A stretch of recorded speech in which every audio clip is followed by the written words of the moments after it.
Hello guys, how are you all. उम्मीद कर रहा हूँ कि सब लोग बहुत बहुत बहुत अच्छे होंगे। मेरा नाम मनीष शर्मा है और मैं अर्ली ड्रॉपर कोर्स में आपको फिजिक्स पढ़ाने वाला हूँ। मैं बीटेक हूँ आईटी दिल्ली से और फ्रॉम द लास्ट 20 ईयर्स मैं डिफरेंट स्टूडेंट्स को डिफरेंट स्ट्रीम्स में पहुँचा रहा हूँ एज अ कोच, और बहुत अच्छे रैंक्स के स्टूडेंट्स को इंक्लूडिंग AI-R1 मैं ऑलरेडी पढ़ा चुका हूँ। तो इस कोर्स के माध्यम से जो मैंने अपनी लाइफ में सीखा है वो मैं आप तक ट्रांसमिट करूंगा, वो मैं आप तक पहुंचाऊंगा। और आप बहुत बहुत लकी हैं कि आपने ये कोर्स लिया। आप बहुत बहुत बेनिफिट उठाएंगे इस कोर्स का, ऐसे मुझे पूरी उम्मीद है। और उस कमिटमेंट के साथ आज ये जो पहला लेक्चर है, इस पहले लेक्चर के माध्यम से हम एक दूसरे से मिल रहे हैं। तो आपका बहुत बहुत स्वागत है इस अर्ली ड्रॉपर कोर्स में। बहुत ही इफेक्टिव ये कोर्स है और बहुत ही सटीक तरीके से, दैट मीन्स साइंटिफिक तरीके से ये आपको लेकर चलेगा और आपकी रैंक एश्योर करेगा। तो right from the first day हमें अपना जो फोकस है वो रैंक पर रखना है। हमें रैंक चाहिए, ऐसा हमारा ऑब्जेक्टिव होना चाहिए। और उस रैंक को लाने के लिए क्या करना है, क्या हम वैसा कर रहे हैं कि नहीं कर रहे हैं, है ना, क्या क्या और इनपुट्स हमें चाहिए, वो हम over the period of time, that means आप over the period of time analyse करेंगे और उसको देखते चलेंगे और अकॉर्डिंगली स्टेप्स उठाएंगे। तो आइए फटाफट से शुरू करते हैं अपनी कहानी को। तो कोर्स को शुरू करने से पहले इस कोर्स में कैसा रहेगा, क्या इस कोर्स की प्लानिंग रहेगी, आपको इंट्रोडक्शन वीडियो में आपने समझ लिया होगा सारा, पर फिर भी नटशेल में, because it's the first lecture, तो वो मैं आपसे बात करना चाहता हूँ कि ये जो कोर्स है, इस कोर्स में पूरा ही सिलेबस, दैट मीन्स मेन और एडवांस का जो कंप्लीट सिलेबस है, मेंस का सिलेबस आपको अच्छे से पता है कि थोड़ा वास्ट है, एडवांस का सिलेबस मेंस की तुलना में थोड़ा सा कम है, पर हम पूरा सिलेबस कवर करेंगे और जस्टिफाइड तरीके से कवर करेंगे। दैट मीन्स कोई भी टॉपिक या कोई भी सब टॉपिक ऐसा नहीं कवर किया जाएगा कि बस केवल नाम पूर्ति के लिए कर लिया जाए। तो बहुत डिटेल में, बहुत ही साइंटिफिक तरीके से कोर्स को लेकर चलेंगे। और कोटा का जो मटेरियल है, कोटा का जो कल्चर है, कोटा की जो चीज़ें हैं जिसकी वजह से कोटा फेमस है, वो इस ऑनलाइन माध्यम से आप तक पहुँचेगी। और इसके लिए हम बहुत बहुत शुक्रगुजार हैं ईटोज़ इंडिया का, कि ईटोज़ इंडिया इस पूरे देश के कोने कोने में जो बच्चे हैं जो प्रॉबेबली कोटा तक आना अफोर्ड नहीं कर सकते हैं, उन तक ये जो एजुकेशन है, उन तक ये जो बातें हैं वो पहुंचा रहा है, सो दैट हम एक ऑल अराउंड डेवलपमेंट कर सकें और सभी बच्चों को एक लेवल प्लेटफॉर्म दे सकें। तो आइए फटाफट से देखें इस कोर्स में कैसा रहेगा, क्या सिचुएशंस रहेगी। तो जो टॉपिक्स हैं, है ना भाई, वो मैं ऑलरेडी इंट्रोडक्शन वीडियो में आपको सब शेयर कर चुका हूँ आपके साथ, कि हम यूनिट एंड डिमेंशन से कहानी को शुरू करेंगे। दैट मीन्स मैं कोई भी सब टॉपिक भी छोड़ने वाला नहीं हूँ। यूनिट एंड डिमेंशन से हम शुरू करेंगे और फिर धीरे धीरे हम आगे बढ़ते चले जाएंगे और over the period of time इस कोर्स को फिनिश अप करेंगे। तो जैसा इस कोर्स का डिज़ाइन है, जैसा लेक्चर प्लान आपके साथ शेयर किया गया है, एग्जैक्टली वैसा ही कोर्स चलने वाला है। तो सबसे पहला काम आपने जो करना है वो ये करना है कि जो लेक्चर प्लान हमने शेयर किया है, उस लेक्चर प्लान का एक प्रिंट आउट निकालें और जो भी आपकी स्टडी टेबल है, उस स्टडी टेबल के सामने उस लेक्चर प्लान को आप स्टिक कर लें, उस लेक्चर प्लान को चिपका लें, सो दैट आप भी रेफर कर सकें कि सर अभी कहाँ पर हैं और इस टॉपिक पर कितने लेक्चर सर लेंगे। जैसे फॉर एग्जाम्पल न्यूटन लॉस, तो आपको पता होना चाहिए कि सर न्यूटन लॉस पर कितने लेक्चर लेने वाले हैं, ये लेक्चर 1 है, ये लेक्चर 2 है, सो दैट आप भी अकॉर्डिंगली मेंटली प्रिपेयर्ड रहें, आपको भी पता हो कि आपका सिलेबस किस तरीके से चलने वाला है। तो ऐसे हैंड इन हैंड हम दोनों को मिलकर मेहनत करनी होगी और हम दोनों को मिलकर काम करना होगा। ऐसा अगर आपने किया, साइंटिफिक तरीके से अगर आपने फॉलो किया, तो 100% जो भी आप रैंक मन में सोच रहे हैं वो रैंक आपको अचीव हो सकती है। तो एक अच्छा सा टारगेट रैंक का अपने दिमाग में बना लेना है कि ये रैंक है जो मैं चाहता हूँ, है ना। तो रैंक अपने दिमाग में आपने एक प्रोजेक्टेड रैंक सोच लेनी है और फिर धीरे धीरे उस प्रोजेक्टेड रैंक की तरफ मैं बढ़ रहा हूँ, ऐसा फील करना है डेली जैसे जैसे हम कोर्स में आगे बढ़ते चले जाएंगे उस तरह से लेना है। अब इस कोर्स का स्ट्रक्चर क्या होगा, आपको मिलेगा क्या, तो कोर्स कैसे चलेगा। तो ऑब्वियसली जो टॉपिक होगा, जैसे आज हम यूनिट एंड डायमेंशन शुरू करेंगे, तो आपको उसका लेक्चर, है ना, उस टॉपिक का जो लेक्चर है वो मिलेगा। आपको क्या करना है, आपको जो करना है वो ये करना है कि आपको उस लेक्चर को पूरी शिद्दत के साथ देखना है। दैट मीन्स आपको बिल्कुल जैसे क्लास होती है उस माहौल में उस तरीके से देखना है ना। तो लेक्चर मान लेते हैं 1.5 आवर का है, तो उस 1.5 आवर में आप ब्रेक नहीं लेंगे, फिर जैसे क्लास में फिजिकली क्लास में होते हैं ना, इस तरीके से आपने उसको देखना है और साथ के साथ में लेक्चर नोट्स बनाने हैं। तो जब लेक्चर चलेगा तो आप कॉपी पेन लेकर बैठेंगे, है ना, ऐसे यूट्यूब वीडियो की तरह उसको नहीं देखेंगे और लेक्चर नोट्स बनाएंगे, प्रॉपर लेक्चर नोट्स बनाएंगे, जैसे लेक्चर नोट्स होते हैं, जैसे फिजिकली सच में मैं आपके सामने होता, ऐसे आप लेक्चर नोट्स बनाएंगे और बहुत सीरियसली, बहुत अटेंटिव तरीके से हम काम करेंगे। हमारा सारा करियर दाव पर लगा हुआ है ना। ये एक ऐसा जंक्चर है, जिस जंक्चर पर आप हो, ये एक ऐसा जंक्चर है कि ज़िंदगी कहीं से भी कहीं तक जा सकती है। आप अच्छे से, बहुत अच्छे से जानते हैं इस बात को। तो उसका पूरा फ़ायदा उठाना एक इंटेलिजेंट इंसान की निशानी होगी, है ना। आप अगर थोड़े भी समझदार हैं, थोड़ा भी अगर आपके अंदर लेवल ऑफ इंटेलिजेंस है, तो आपको इस मौके का भरपूर फ़ायदा उठा लेना चाहिए। ऑलरेडी आप एक बहुत बड़ा कदम और एक बहुत अच्छा कदम, एक बहुत सटीक कदम उठा चुके हैं कि आपने कोर्स परचेज कर लिया है। तो आप मानकर चलें 80% तो काम आपका हो गया है, क्योंकि अब आपको कंटेंट के लिए, कंसेप्ट के लिए इधर उधर परेशान नहीं होना पड़ेगा। बहुत सारे बच्चे अभी भी होंगे जो इधर उधर, कोई किसी यूट्यूब से पढ़ रहा होगा, कोई कहीं से पढ़ रहा होगा। बहुत सारे बच्चे होंगे जो अपना बहुत सारा समय और बेमतलब में एनर्जी वेस्ट कर रहे होंगे उधर, राइट। तो आपने एक बहुत अच्छा काम किया, आप बहुत लकी हैं कि ये सुविधा आप तक पहुंची है। तो इसका अब आपने फायदा उठाना है। तो इसका मैक्सिमम बेनिफिट कैसे उठाना है, मैं उस पर 10 मिनट बात करना चाहता हूं, और फिर उसके बाद अपन कोर्स को शुरू कर देंगे। तो लेक्चर्स के लेक्चर नोट्स बनाने हैं, लेक्चर के लेक्चर नोट्स बनाने। जो भी बच्चे इस कोर्स में जुड़ेंगे वो मेरे साथ व्हाट्सएप और बाकी टेलीग्राम ग्रुप्स वगैरह पर भी आ जाएंगे। मैं बाकायदा चेक करूंगा, आपको बोलूंगा कि आप पिक्स भेजो मुझे, मैं चेक करूंगा आपके लेक्चर नोट्स, क्या प्रॉपर लेक्चर नोट्स बना रहे हैं कि नहीं बना रहे हैं। तो बहुत बहुत ज़्यादा इंपॉर्टेंट है बच्चों ये लेक्चर नोट्स बनाना। तो लेक्चर के साथ में लेक्चर नोट्स, जो भी आपको नई बात पता चल रही है, जो भी नए कंसेप्ट मिल रहे हैं, आप उसको लिखते चले जाएंगे साथ में, है ना भाई। क्योंकि जैसे जैसे समय आगे बढ़ेगा तो ये जो नंबर ऑफ लेक्चर्स हैं, वीडियो लेक्चर्स हैं, बहुत ज़्यादा हो जाएंगे, और रिवीजन फिर इनके थ्रू आप नहीं कर पाओगे। तो वो सारा का सारा रिवीजन आपके लेक्चर नोट्स के थ्रू होगा, जो आपको बेनिफिट पहुंचाएगा। लेक्चर नोट्स के साथ साथ आपने एक कॉपी और एक रजिस्टर या कॉपी, जो भी आप उसको बोल रहे हैं, एक और आपने बनाना है, जिसमें जो भी मैं प्रैक्टिस के लिए चीज़ें दूंगा, डीपीपीस दूंगा, शीट दूंगा, क्लास में इलस्ट्रेशंस ले रहा हूँ, वो आपने साथ के साथ में सॉल्व करने हैं, है ना भाई। तो आपने एक प्रैक्टिस कॉपी जिसमें आप प्रैक्टिस करेंगे, है ना भाई, एक प्रैक्टिस कॉपी और साथ के साथ में लेकर चलना है और उसको बनाना है। ये दो चीज़ें आपने लेकर चलना है, ठीक। अच्छा जी मान लेते हैं एक टॉपिक पूरा हो गया, तो जब वो टॉपिक पूरा हो जाएगा, उस टॉपिक के पूरा हो जाने के बाद, और अब मैं नेक्स्ट टॉपिक पर आ गया हूं मान लेते हैं, तो ये जो लेक्चर नोट्स आपने बनाए हैं, इन लेक्चर नोट्स को और कंसाइज करना है। लेक्चर नोट्स आपने बनाए, मान लेते हैं 15 पन्ने के लेक्चर नोट्स बन गए हैं। अब इन लेक्चर नोट्स को और कंसाइज करना है और कंसंट्रेट करना है, और उस पूरे टॉपिक को केवल 2 पन्नों में लेकर आना है। दैट मीन्स मेन जो बातें हैं, मेन जो फॉर्मूले हैं, मेन जो कंसेप्ट है, टक टक टक टक पॉइंट बना के उसको नोट करना है, और एक सेपरेट जगह पर नोट करना है, जिसको मैं नाम दे रहा हूं सिलेक्शन डायरी। सिलेक्शन डायरी, ये वो डायरी होगी जो आपका सिलेक्शन कराएगी। ये वो डायरी होगी जो आपकी रैंक तो आपकी मेहनत लगेगी, पर आपका सिलेक्शन ये डायरी कराएगी, राइट। तो सारा इनपुट, सारी चीज़ें, और इसको कंसाइज करके सिलेक्शन डायरी में लाना है। दैट मीन सिलेक्शन डायरी में हर टॉपिक के 2 या 3 से ज़्यादा पेजेस नहीं होने चाहिए। और ये जो सिलेक्शन डायरी है, ये सिलेक्शन डायरी बड़े इफेक्टिव तरीके से आपको रिवीजन कराएगी, जैसे जैसे हम एग्जाम की तरफ, एंड की तरफ पहुंचेंगे।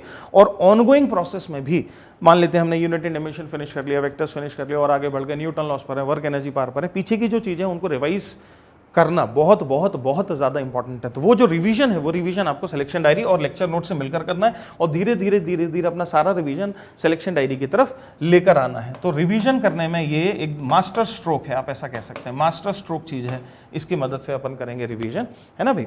प्लस टॉपिक पूरा हो जाने के बाद एक बार आपने NCERT किताब को भी पढ़ना है। एक बार उसकी रीडिंग लगानी है, और उसमें जो इंपॉर्टेंट बातें आपको मिल रही हैं, खासकर इन्फॉर्मेटिव बातें जो मिल रही हैं, उनको हाईलाइटर से नोट करना है, और अपनी सिलेक्शन डायरी में उसको दर्ज भी करना है। तो NCERT को ज़रूर से रीड करना है ना भाई, NCERT। इसके अलावा मैं और किसी किताब की आपसे बोल नहीं रहा, HCV भी नहीं रेफर करोगे तो कोई ज़्यादा खास फर्क नहीं है। पर जब मैं पढ़ा लूँगा पूरा, एक टॉपिक पूरा हो गया, उसके बाद आपने NCERT से ज़रूर से उसको पढ़ लेना। जो भी संडे आपका टेस्ट नहीं है, उस संडे में आपको NCERT को, उस टॉपिक को रीड करना है, उस टॉपिक को बाकायदा शिद्दत के साथ अच्छे से पढ़ना है, और उसमें से भी जो सार निकलता है उसको भी अपनी सिलेक्शन डायरी में नोट करना है। NCERT पढ़ने के अलावा और जो आपने करना है, वो आपको previous years questions, PYQs, mains और एडवांस दोनों की कंबाइंड किताबें भी आती हैं मार्केट में, जिसमें मेंस और एडवांस दोनों के कलेक्टिव PYQs हैं।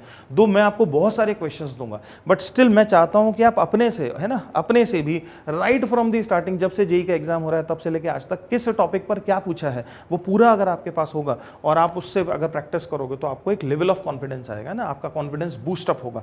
तो उस वजह से आपको प्रीवियस ईयर्स क्वेश्चंस को बहुत ज़्यादा अच्छे तरीके से देखना है, करना है, और इनको संभालना भी है ना भाई। बहुत बार ऐसा होगा कि आपने जब ट्राई किया तो आपसे कोई क्वेश्चन नहीं हुआ, तो आप उसको सिंगल टिक कर लेंगे, है ना। नेक्स्ट टाइम जब आप रिवीजन करेंगे, तो आप केवल उन क्वेश्चंस को, उस टॉपिक का जब आप रिवीजन करेंगे, तो केवल उस क्वेश्चन को ही करेंगे, या उन क्वेश्चंस को ही करेंगे जिन पर सिंगल टिक लगाया था। उसमें से बहुत सारे क्वेश्चन हो जाएंगे, बहुत सारे अभी भी नहीं होंगे, उनको डबल टिक करेंगे, और फिर इसी प्रकार से आप और उसको कंसाइज और छोटा छोटा करते चले जाएंगे। ठीक है जी, ऐसे इफेक्टिव तरीके से हमको चलना है।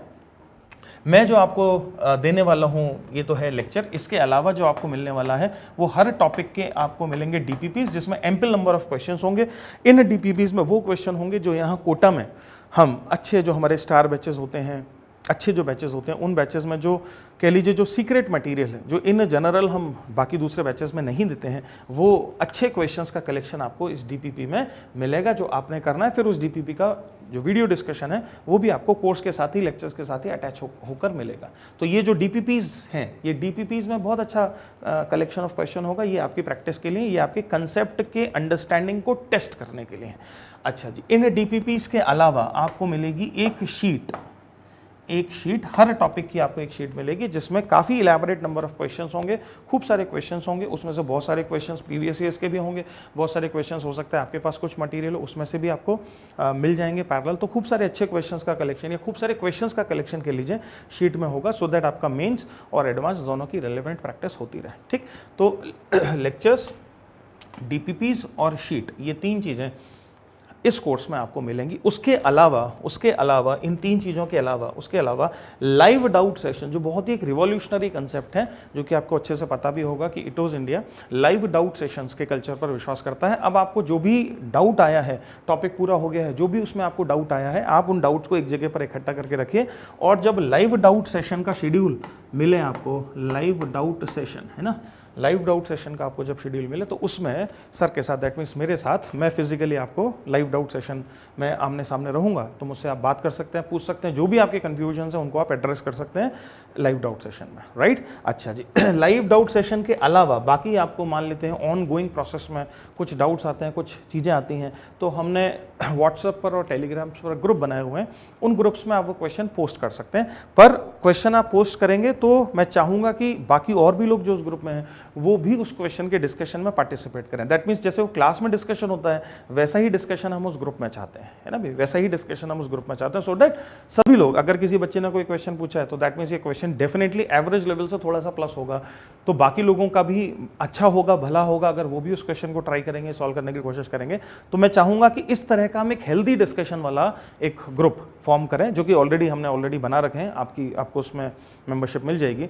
तो उसमें एक अच्छा डिस्कशन करें, फालतू बातें नहीं करेंगे उसमें, इधर उधर पॉलिटिक्स अगर ये सब की कोई बात नहीं करेंगे, किसी और चीज़ की कोई बात नहीं करेंगे, पेपर कैंसिल हो गया, पोस्टपोन हो गया, भाड़ में, कोई बात नहीं करेंगे, केवल एकेडमिक डिस्कशन करेंगे, नहीं तो फिर वो ग्रुप का कोई मतलब नहीं रह जाता है ना, कोई भी मतलब नहीं, कोई फालतू, जो फालतू बात करेगा मैं उसको ग्रुप से निकाल दूंगा। तो हम उसमें केवल और केवल खालिस एकेडमिक डिसीजन करेंगे। जो भी आपको कंफ्यूजन हो, चाहे वो छोटे से छोटा हो, चाहे बड़े से बड़ा हो, उससे कोई मतलब नहीं है, वो आप उसमें डिस्कस कर सकते हैं। तो कंसेप्चुअल बातें भी पूछ सकते हैं, न्यूमेरिकल भी पूछ सकते हैं, कोई क्वेश्चन आपने कहीं से किया, आपको नहीं समझ में आ रहा है ठीक से, तो आप उसका फोटो खींचिए और उस ग्रुप पर पोस्ट कर दीजिए, है ना, सो दैट हम उस पर एक हेल्दी डिस्कशन कर सकें।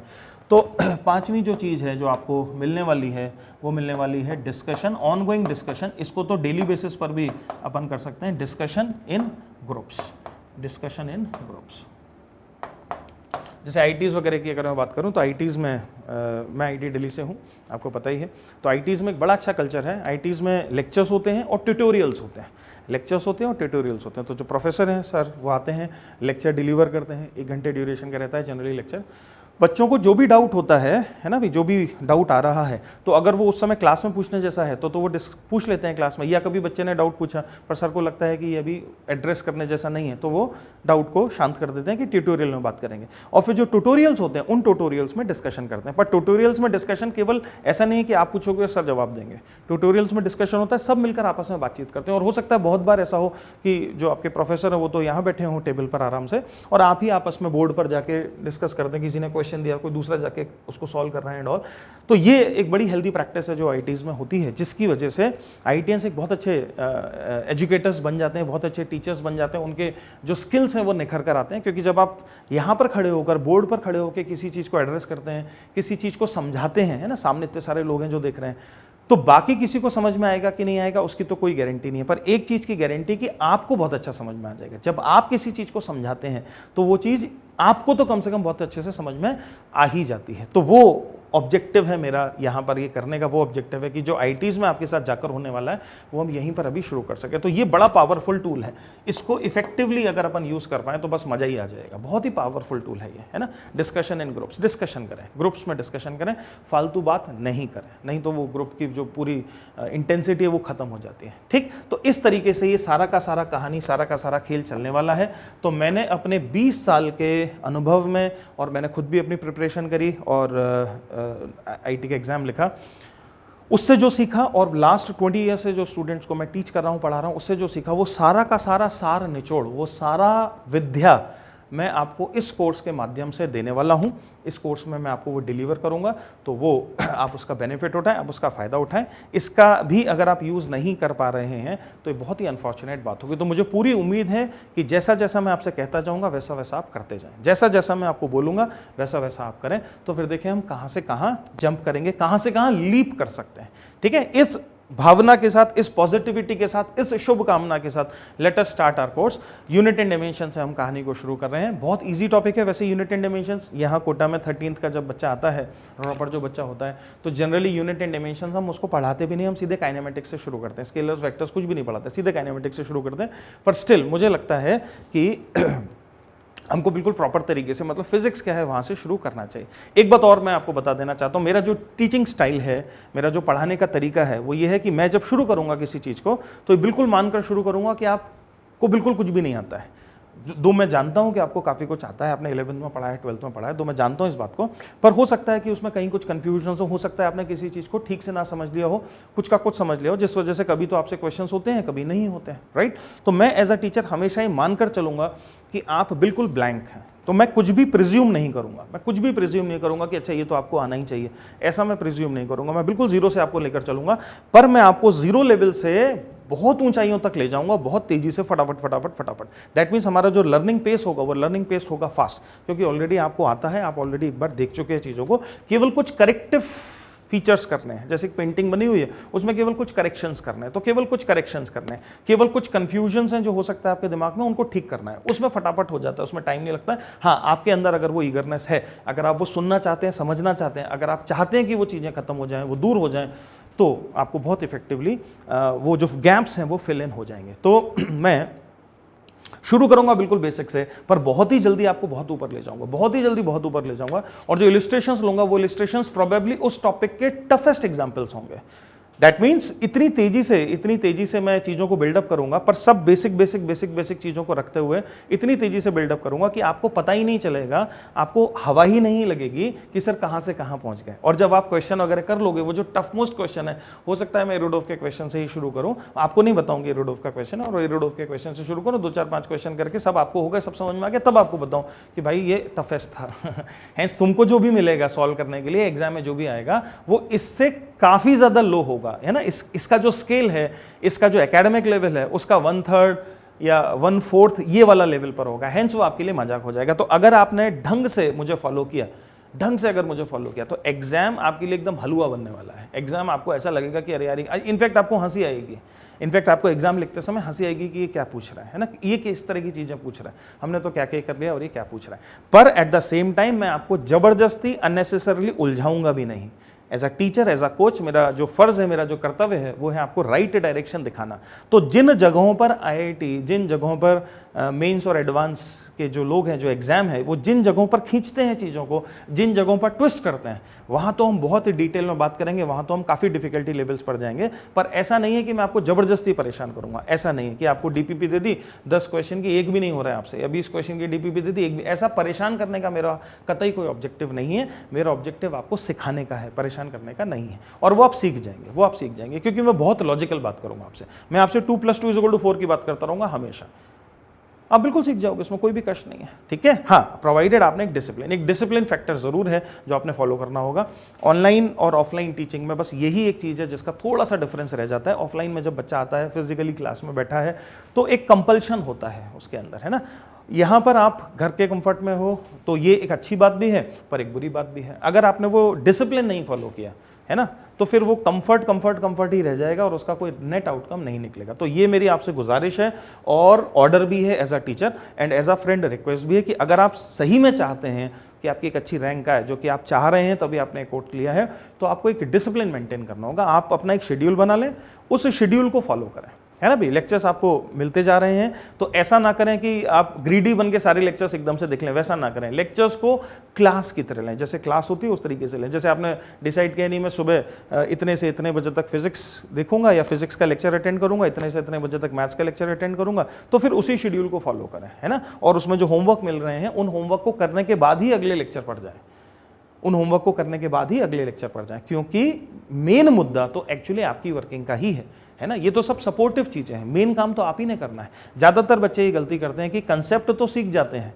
है ना, वो तो इजी है, उसमें तो मजा भी आता है, पर उसका एप्लीकेशन लैक कर जाते हैं और वो नहीं समझते हैं इस बात को कि एग्जाम आपसे कंसेप्ट पूछता ही नहीं है। कौन पूछेगा आपसे कंसेप्ट? एग्जाम आपसे एप्लीकेशन पूछता है, एनालिटिकल टूल्स पूछता है, एनालिसिस करवाना चाहता है एग्जाम। हैंस हमें अपनी एनालिटिकल एबिलिटीज को बहुत खूबसूरती से डेवलप करना होगा, जो वाया न्यूमेरिकल्स होते हैं। तो खूब सारे क्वेश्चन हमें ट्राई करने होंगे और खूब मजा आएगा। आखिरी बात और रखना चाहता हूं बिफोर स्टार्टिंग कि इस पूरे प्रोसेस को, ये एक मुश्किल प्रोसेस है काफी, इस पूरे प्रोसेस को बहुत एंजॉय करते हुए, बहुत मजे लेते हुए हमने काम करना है। अगर आपने दुखी होकर बोझ की तरह इसको लिया तो आप बहुत ज्यादा दिन इसमें नहीं काम कर पाएंगे, आपका मन भटकने लगेगा इधर उधर।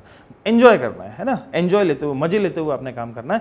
थ्रिल होना चाहिए आपको कि अरे वाह यार क्या बात है यार, है ना। और अब मान लेते हैं कि कभी कोई क्वेश्चन नहीं हुआ या अटक गया, तो भी थ्रिल होना चाहिए कि यार देखो इतने साल हो गए न्यूटन लॉस को पढ़ते हुए, 11वीं में पढ़ा, 12वीं में पढ़ा और अभी भी पढ़ रहा हूँ, और अभी भी न्यूटन लॉ को बताओ, ये छोटा सा पिद्दी सा क्वेश्चन अटक रहा है। ऐसा थ्रिल होना चाहिए, तो वो फिर जो चीज़ अटक रही है वो चीज़ आप समझ जाएंगे। जनरली क्या होता है, बच्चे इमोशनली परेशान हो जाते हैं कि क्वेश्चन नहीं हुआ, मेरा क्या होगा, ऐसा सोचना शुरू कर देते हैं, और फिर यही सोच उनके एग्जाम में भी जाती है उनके साथ, यही सोच के साथ वो एग्जाम में भी जाते हैं।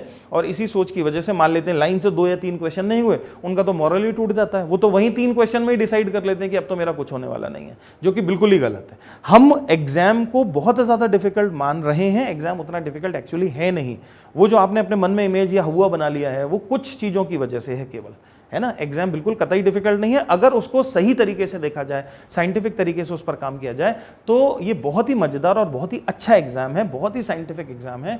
और इसमें रैंक करना, इसमें स्कोर करना रिलेटिवली इजी है, मुश्किल बिल्कुल नहीं है। हाँ, definitely it requires a lot of hard work and it requires dedication and it requires right synchronization, है ना। right coach, right conduct, right मेहनत, सब कुछ अगर आपके अंदर राइट रहा तो फिर आपका रैंक कोई भी रोक नहीं सकता है इस दुनिया में। तो ऐसी मैं आपसे शुभकामनाएं करता हूं, ऐसा उम्मीद करता हूं, और जैसा कि मैं आपसे कह रहा हूं वैसा आप फॉलो करेंगे। और अब हम आगे बढ़ जा रहे हैं, देख रहे हैं चीज़ों को, तो चलिए शुरू कर देते हैं। यूनिट एंड डायमेंशन से हम शुरू करेंगे।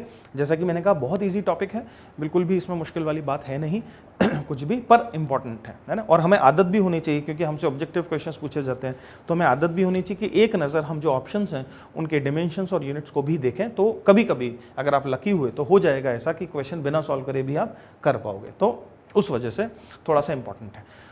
तो चलिए श्री गणेश करते हैं, स्टार्टिंग करते हैं। तैयार हो सब लोग, एनर्जी से भरपूर हो। Let us start, let us begin our journey. लंबा रास्ता है ना, भी थकना नहीं है, हारना नहीं है, लगातार काम करना है और कछुए की तरह काम करना है। कछुए की तरह समझते हो, रुकना नहीं है ना, बिना रुके। मैं ये नहीं कह रहा कि आप 14-14 घंटा पढ़ना शुरू कर दो, उसकी कोई जरूरत नहीं है।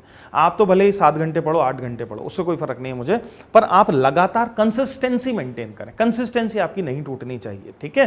तो कंसिस्टेंट रहना है एफर्ट्स में, ठीक है जी। चलिए जी शुरू कर देते हैं।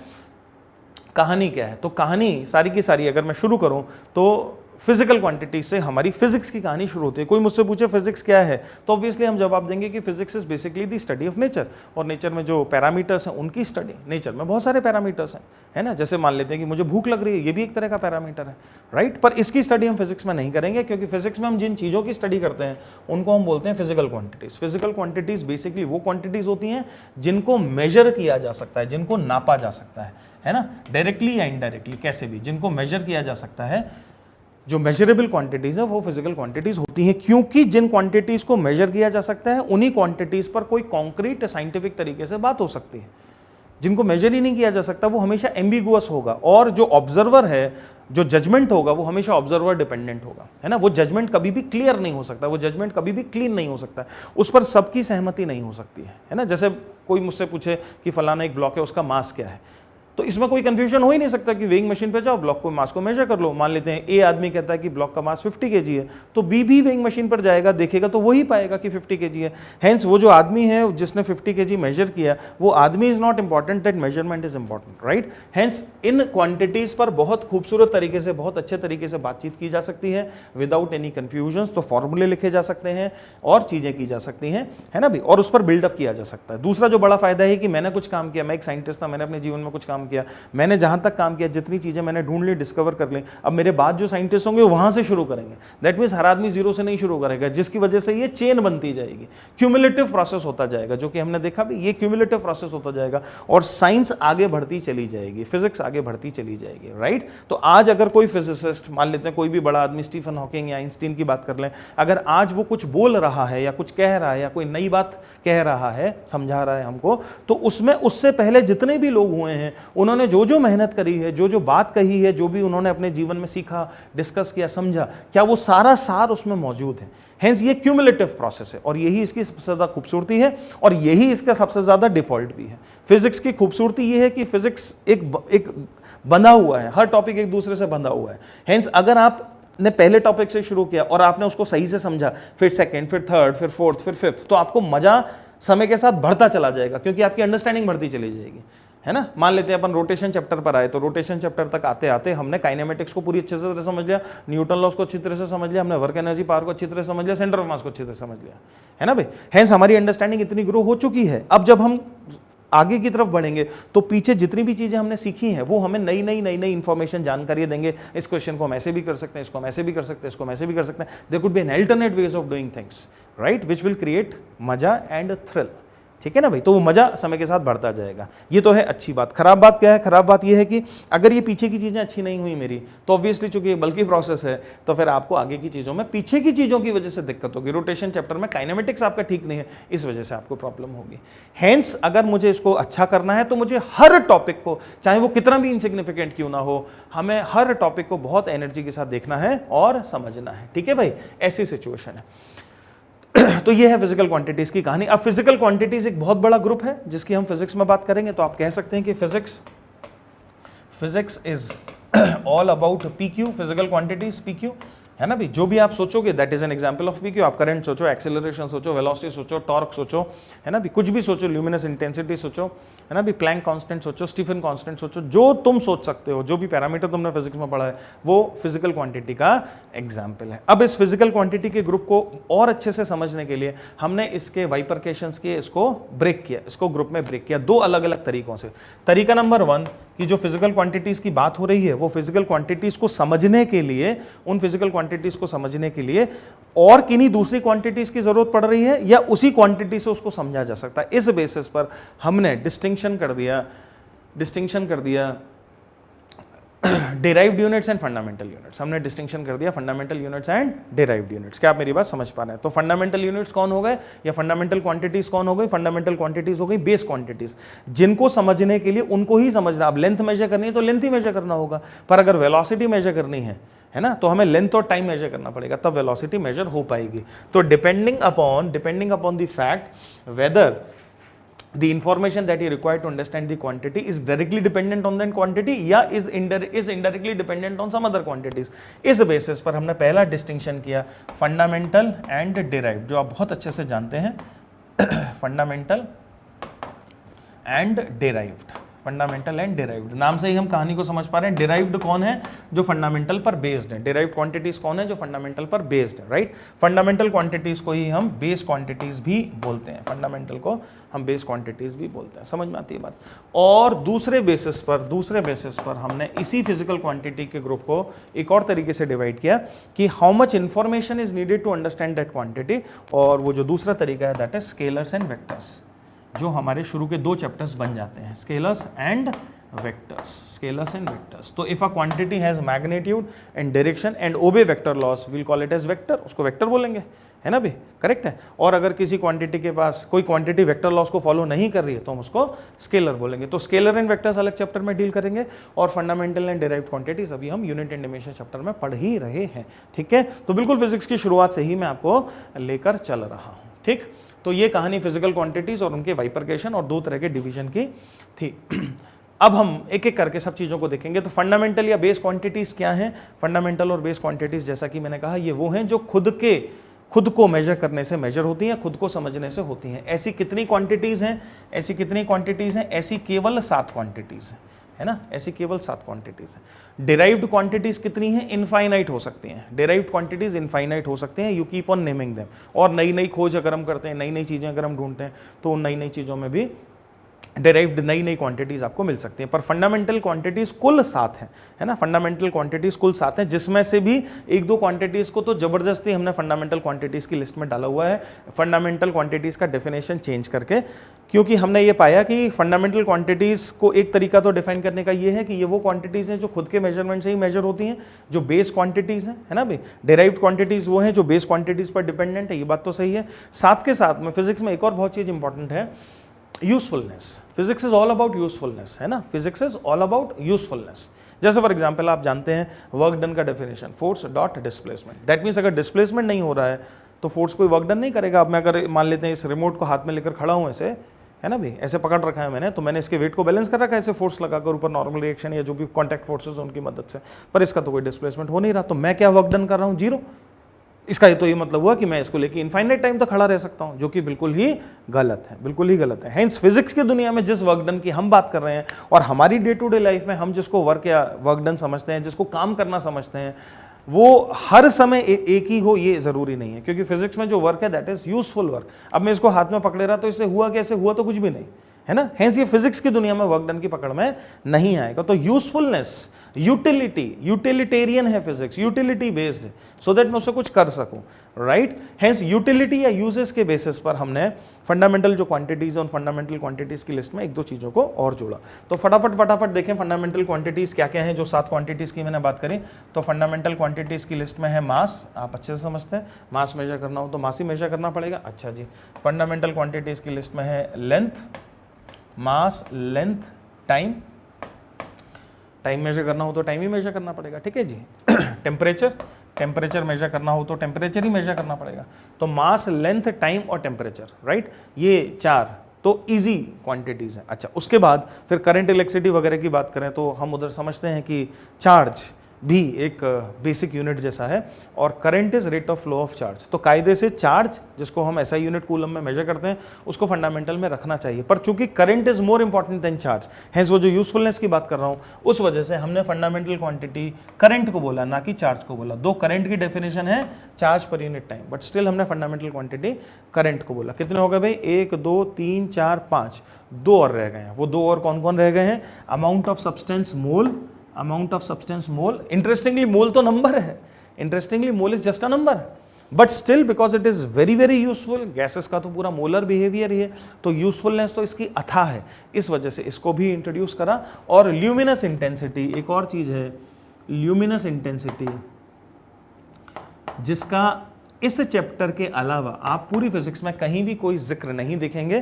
क्योंकि ये हमारे सिलेबस में भी नहीं है। पर ल्यूमिनस इंटेंसिटी से फंडामेंटली मतलब होता है चमक, ग्लेज किसी चीज़ का। जैसे मान लेते हैं कि 2 लाइट के सोर्स हैं, मुझे कंपेयर करना है कि किसकी ब्राइटनेस ज़्यादा है, किसकी चमक ज़्यादा है, तो वो ल्यूमिनस इंटेंसिटी से मेजर होता है। दो हमारे सिलेबस में चूंकि ये है नहीं, इस वजह से आप कभी भी ल्यूमिनस इंटेंसिटी आता हुआ कहीं नहीं देख रहे होंगे।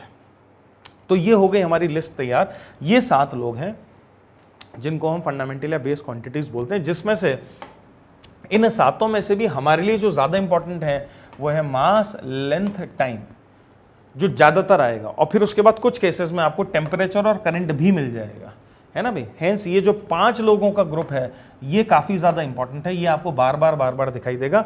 मोल और ल्यूमिनस इंटेंसिटी आपको जनरली नहीं दिखाई देंगे, इक्का दुक्का जगह मोल दिख गया तो ठीक है, ल्यूमिनस इंटेंसिटी तो आपको कहीं भी नहीं दिखने वाली, ठीक है जी। तो ये जो 7 क्वांटिटीज़ हैं, बेस क्वांटिटीज़ हैं, ये बेस क्वांटिटीज़ हमारी फंडामेंटल क्वांटिटीज़ कहलाएंगी, ठीक। अभी मैंने केवल फंडामेंटल क्वांटिटीज़ पर बात करी है, मैंने अभी यूनिट्स एंड डायमेंशंस पर आपसे कोई बात करी ही नहीं है कि यूनिट क्या है और डायमेंशंस क्या है। पहले हम फंडामेंटल और डिराइव्ड क्वांटिटीज़ को अच्छे से समझ लें, फिर आ जाएंगे उस पर, ठीक।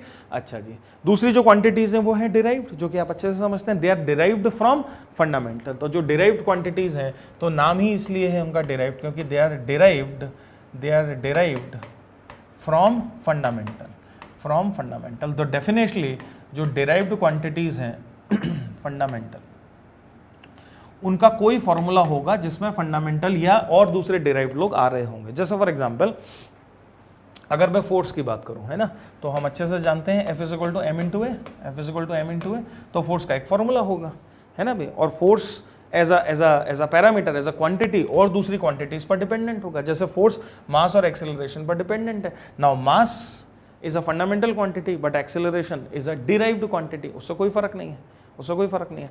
तो इन दोनों का जो प्रोडक्ट है वो फोर्स है, और फोर्स ऑब्वियसली एक डिराइव्ड क्वांटिटी बन जाता है। तो हर डिराइव्ड क्वांटिटी का एक अपना एक फॉर्मूला होगा, वो फॉर्मूले हमें थोड़े से याद होने चाहिए, तो ही हम फिर आगे की चीज़ों की तरफ देख पाएंगे, जो कि आपको नेचुरली याद है या over the period of course आपको अपने आप याद हो जाएंगे। उनको जबरदस्ती रटने की जरूरत नहीं है। दो आप ऑलरेडी चूंकि 11th और 12th का पूरा सिलेबस एक बार देख चुके हैं, तो अगर मैं आपसे कहूँ स्टीफन कांस्टेंट, तो आप ऐसे भौचक के नहीं हो जाओगे। मैं आपसे कहूँ बोल्ट्जमैन कांस्टेंट, है ना, मैं आपसे कहूँ प्लैंक्स कांस्टेंट, मैं आपसे कहूँ वीन्स डिस्प्लेसमेंट कांस्टेंट, या मैं आपको कोई फॉर्मूला अगर बोलता हूँ, मान लो मैं आपसे बोलता हूँ पॉइसलीज इक्वेशन, तो ऐसा हैरान नहीं होगे, क्योंकि एटलीस्ट एक बार आप देख चुके। हो सकता है आपको याद ना हो, ये हो सकता है, पर आप एटलीस्ट एक बार आपकी नज़रों के सामने से गुजरा है ना, वो चीज़ आपकी नज़रों के सामने से गुजरी है, तो धीरे धीरे आपको सब याद भी हो जाएगा। ठीक है जी, कोई उसमें परेशान होने वाली बात नहीं है। तो ये डिराइव्ड क्वांटिटीज। अब हम आ जाते हैं बहुत इंपॉर्टेंट चीज पर, units, units of physical quantities. Units शब्द का क्या मतलब है? यूनिट एक बड़ी मजेदार चीज है। याद होगा तुम्हें बचपन में जब तुम मैथ्स वगैरह के सवाल करते होगे, क्वेश्चंस वगैरह करते होगे, तो कुछ क्वेश्चन था, मान लेते हैं कि जो होते ना पैराग्राफ वाले क्वेश्चंस, या जो जिसमें लिखा होता है कि ऐसा था फिर ऐसा था, इसके पास इतने रुपए थे, उसने ये खरीदा फिर ये खरीदा फिर ये खरीदा, बताओ कितने रुपए बचे, आपने प्लस माइनस करके आंसर लिखा, यूनिट नहीं लगाया, आप टीचर के पास लिख गए या आपके जो भी जिनसे भी आप पढ़ते हैं, तो क्या वो आपसे कहेंगे कि बेटा इसमें यूनिट तो लगाओ ना, ये जो चीज़ आई है ये क्या है? तो यूनिट पर बड़ा जोर दिया जाता है, क्योंकि यूनिट बहुत मजेदार चीज है। अगर मैं बोर्ड पर लिख दूं 2, केवल 2, तो ये नंबर है बस। अब अगर मैं इसके आगे एक यूनिट लगा दूं, मान लेते हैं एम्पियर, तो क्या यूनिट लगाते ही करंट बन गया? अब इसका मतलब निकल रहा है, जब मैंने केवल 2 लिखा था तो ये जस्ट नंबर था, दैट मीन्स प्योर मैथमेटिक्स था। जैसे ही मैंने इसके आगे यूनिट लगाया, क्या इसकी एक फिजिकलिटी आ गई, क्या इसका एक मतलब निकल आया, है ना। हेंस यूनिट क्या प्रदान करता है, यूनिट क्या देता है? यूनिट फिजिकल मीनिंग देता है। और फिजिक्स में तो फिजिकल मीनिंग वाली चीजों की बात होगी ना, मैथ्स थोड़ी है ये, फिजिक्स में तो फिजिकल मीनिंग वाली चीजों की बात होगी। हेंस क्या फिजिक्स में यूनिट बहुत ज्यादा इंपॉर्टेंट हो जाएगी, बहुत ही ज्यादा इंपॉर्टेंट हो जाएगी। और आपको भी हमेशा यूनिट का ध्यान रखना चाहिए, यूनिट के साथ ही चीजों को एक्सप्रेस करना चाहिए, लिखना चाहिए। यूनिट बदलते ही कहानी पूरी बदल जाती है। मैंने नंबर तो वही रखा, यूनिट बदलता चला गया, है ना, यूनिट बदलता चला गया, तो क्या इनकी फिजिकलिटी पूरे तरीके से बदल गई। ये भाई साहब करंट है, ये टाइम है 2 सेकेंड, ये मास है 2 kg, ये फोर्स है 2 न्यूटन। 2 तो सब में सेम है, पर क्या ये बिल्कुल अलग अलग सिचुएशंस, बिल्कुल अलग अलग परिस्थितियां हो गई हैं, समझ रहे हो। हेंस यूनिट बहुत इंपॉर्टेंट है, और हर फिजिकल क्वांटिटी का यूनिट अगर है तो हमें लगाना चाहिए। कुछ क्वांटिटीज ऐसी भी हैं जो यूनिट लेस है ना, कुछ क्वांटिटीज ऐसी भी हैं जिनका कोई यूनिट नहीं है, यूनिट लेस क्वांटिटीज भी हैं। जैसे रिलेटिव डेंसिटी, उसका कोई यूनिट नहीं है ना। रिलेटिव डेंसिटी जिसका क्या डेफिनेशन है? जिसका डेफिनेशन है density of an object divided by density of water. Relative density, इसका कोई यूनिट नहीं है ना। तो कुछ क्वांटिटीज हैं जो यूनिटलेस है, कुछ क्वांटिटीज हैं जो यूनिटलेस हैं, पर मेजॉरिटी ऑफ द क्वांटिटीज की यूनिट है, और हमेशा हमें यूनिट लेकर ही उसको लिखना चाहिए, एक्सप्रेस करना चाहिए, क्योंकि यूनिट से उसकी फिजिकलिटी का पता चलता है ना भी। जो क्वांटिटीज रेशो की तरह डिफाइंड है, ऑब्वियसली उनके यूनिट्स कट जाएंगे। जैसे अगर मैं रिफ्रैक्टिव इंडेक्स की बात करूं म्यू, तो रिफ्रैक्टिव इंडेक्स का क्या डेफिनेशन होता है? Refractive index is velocity of light in vacuum divided by velocity of light in medium. तो चूंकि ये भी दो लोगों का रेशो है, तो क्या ये भी यूनिटलेस हो जाएगा, है ना भाई। ऐसी कुछ चीजें हैं जो यूनिटलेस हैं, जिनके यूनिट्स नहीं है, ठीक। तो वो क्योंकि बहुत ज़्यादा नहीं है, तो वो हमें पता है, या जब बात होती है क्वेश्चन में तो वो हमें पता रहता है कि अच्छा ये क्वांटिटी है। बाकी majority of the quantities more than 90% के पास अपने अपने यूनिट है, यूनिट में ही बात करनी चाहिए। यूनिट से चीज़ों का पता चलता है। और इतना ही नहीं, मैथमेटिक्स के जो ऑपरेशन है, खासकर एडिशन और सब्ट्रैक्शन के जो ऑपरेशन है, जैसे अगर मैं मान लेते हैं लिख देता हूँ कि एक ऑपरेशन लिखता हूँ C+D, है ना, C+D, लेट अस से C+D is equal to Y, एक ऐसा मैथमेटिकल ऑपरेशन लिखता हूँ, तो क्या बहुत अच्छे से समझते हैं कि अगर C+D is equal to Y लिखा हुआ है, इसका मतलब हम C को D में जोड़ रहे हैं और वो Y के बराबर आ रहा है। तो ये इक्वेशन का मीनिंग केवल और केवल तभी निकल सकता है जब C, D और Y के यूनिट्स सेम हो, C और D और Y के यूनिट्स सेम हो, क्योंकि मैं लाइक चीज़ों में ही लाइक चीज़ों को ऐड कर सकता हूँ। मैं गधे में घोड़े को नहीं जोड़ सकता। मेरे हाथ में 2 पेन है और 3 पेंसिल है, और मैं आपसे पूछूं कितने पेन है या कितने पेंसिल है, तो क्या आप जोड़ के 5 बता सकते हो क्या? नहीं, नहीं बता सकते हैं, राइट। हेंस एडिशन और सब्ट्रैक्शन के जो मैथमेटिकल ऑपरेशंस हैं, एडिशन और सब्ट्रैक्शन के जो मैथमेटिकल ऑपरेशंस हैं, ये केवल और केवल तभी हो सकते हैं जब यूनिट सेम हो। तो अगर ये एक लॉजिकल स्टेटमेंट है, अगर c plus minus D is equal to Y एक लॉजिकल स्टेटमेंट है, तो आंख बंद करके मैं कह सकता हूं कि units of quantity c, quantity d and quantity y must be same. में भी नहीं चलेगा, मस्ट बी सेम, में शब्द भी नहीं चलेगा, मस्ट बी सेम होना चाहिए। क्या आपको मेरी बात समझ में आ रही है? बड़ी लॉजिकल सी बात है ना। लाइक चीजों में ही तो लाइक चीजों को जोड़ा जा सकता है, राइट। हेंस जिन चीजों को जोड़ा जा रहा है या सब्ट्रैक्ट किया जा रहा है उनकी फिजिकलिटी सेम होनी चाहिए, उनके यूनिट्स सेम होने चाहिए, ठीक। मैथमेटिक्स के 4 फंडामेंटल ऑपरेशन है, plus, minus, into and divide. तो प्रोडक्ट दैट मीन्स मल्टीप्लिकेशन और डिवीजन में अगर हम बात करें तो जरूरी नहीं है कि यूनिट सेम हो, कोई कतई जरूरी नहीं। जैसे हम F is equal to ma लिखें अगर, तो मास और एक्सेलरेशन के यूनिट्स ऑब्वियसली अलग अलग हैं, और इनका प्रोडक्ट है उसका यूनिट इन दोनों से अलग है, वो फोर्स से बन जाएगा, न्यूटन बन जाएगा। तो मल्टीप्लिकेशन और डिवीजन अगर मैं 2 चीजों का कर रहा हूं तो उनके यूनिट कुछ भी हो सकते हैं, आप अच्छे से जानते हैं। पर एडिशन और सब्ट्रैक्शन कर रहे हैं तो यूनिट सेम होने चाहिए, और यूनिट बहुत इंपॉर्टेंट है, यूनिट फिजिकलिटी बताता है। इतनी बात मैंने आपसे कही, ठीक। Now there are different units या डिफरेंट सिस्टम ऑफ यूनिट्स, है ना भाई, क्योंकि पहले ज़माने में, थोड़ा पुराने ज़माने की बात करें तो सब लोग अलग अलग अपना अपना जी रहे थे, है ना। कोई इंटरनेशनल या यूनिवर्सल नाम की कोई चीज़ नहीं थी, तो अलग अलग लोग अलग अलग तरीके से चीज़ों को देखा करते। तो कुछ पुराने यूनिट है बस जिनके नाम हमें पता होने चाहिए। FPS या ब्रिटिश इंजीनियरिंग सिस्टम इसको बोलते हैं। आप अच्छे समझते हैं कि फीट पाउंड सिस्टम है ये, लेंथ को फीट में नापेंगे, मास को पाउंड में नापेंगे और टाइम को सेकेंड में नापेंगे। अब ये सिस्टम ऑब्वियसली पूरी तरीके से अबॉलिश हो गया, इसको कोई फॉलो नहीं करता। बस हमें पता होना चाहिए कि एक ज़माने में FPS सिस्टम भी था, और जिक्र केवल इसलिए हो रहा है क्योंकि ब्रिटिशर्स ने पूरे वर्ल्ड को लगभग कोलोनाइज कर दिया था। तो ब्रिटिशर्स ने अपना जो इंजीनियरिंग सिस्टम था वो पूरे वर्ल्ड पर लागू किया। पर देन जब थोड़ा सा और चीज़ें विकसित हुई, थोड़ा और जो कंट्रीज डेवलप हुई, तो उनको समझ में आया कि ये कोई बहुत अच्छा तरीका नहीं है। तो फिर हम धीरे धीरे ऐसे ही सिस्टम की तरफ बढ़े। इसके अलावा जो दूसरा सिस्टम है दैट इज CGS और गॉसियन सिस्टम। ये गॉसियन सिस्टम इसी को बोलते हैं, तो थोड़ा सा दिमाग में होना चाहिए। CGS और गॉसियन सिस्टम। CGS सिस्टम में लेंथ को आप मेजर कर रहे हो किसमें, सेंटीमीटर्स में, मास को मेजर कर रहे हो किसमें, ग्राम्स में, और टाइम को मेजर कर रहे हो किसमें, सेकंड्स में, है ना भी। तो कुछ क्वांटिटीज कभी कभी CGS सिस्टम में बोल दी जाती हैं, ले ली जाती हैं। जैसे फॉर एग्जाम्पल फोर्स, तो फोर्स का CGS सिस्टम में जो यूनिट है दैट इज डाइन, है ना। तो CGS सिस्टम में फोर्स का जो यूनिट है वो है डाइन, DYNE। और एनर्जी का जो यूनिट है CGS सिस्टम में एनर्जी का, वो है अर्ग, ERG, जनरली स्मॉल ई से लिखते हैं एनर्जी, अर्ग, है ना भाई। इस CGS सिस्टम की 2 बातें हमें पता होनी चाहिए, जो कि वैसे जब कोर्स में आएगा तो भी मैं जिक्र करूंगा, पर अभी 2 चीजें हैं जो बहुत मजेदार हैं। कि जो कूलम्स लॉ है, जब कूलम ने लॉ लिखी, तो कूलम ने जो लॉ लिखी थी वो थी F is equal to Q1 Q2 by R square. F is equal to Q1 Q2 by R square. This was the law given by Coulomb, and it didn't contain any 1/4 pi epsilon naught या any constant. आज हम जो law पढ़ते हैं that is F is equal to K Q1 Q2 by R square.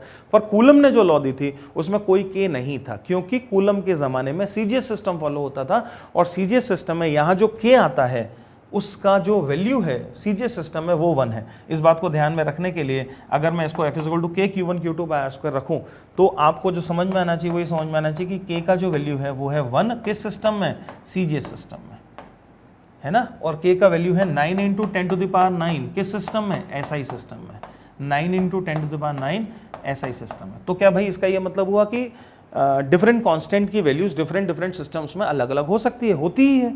अगर मैं 1 metre length की बात करूं और सेंटीमीटर में अगर इसको एक्सप्रेस करूं तो क्या 100 हो जाएगा, मैग्नीट्यूड 100 हो जाएगा। तो क्या जो मैग्नीट्यूड है या जो वैल्यू है, क्या वो अलग अलग सिस्टम में किसी भी क्वांटिटी की ऑब्वियसली अलग अलग होगी। कोई भी क्वांटिटी हो, क्या उसका अलग अलग सिस्टम में जो वैल्यू है वो अलग अलग होगा, डेफिनेटली अलग अलग होगा। तो जो हमारा कूलम्बियन कांस्टेंट है K, कूलम्बियन कांस्टेंट है K, है ना। कूलम्बियन कांस्टेंट K का वैल्यू 1 है CGS सिस्टम में, और 9 × 10⁹ है हमारे SI सिस्टम में। K को हम कूलम्बियन कांस्टेंट बोलते हैं, कूलम्बियन कांस्टेंट। यहां तक समझ में आ जाना चाहिए।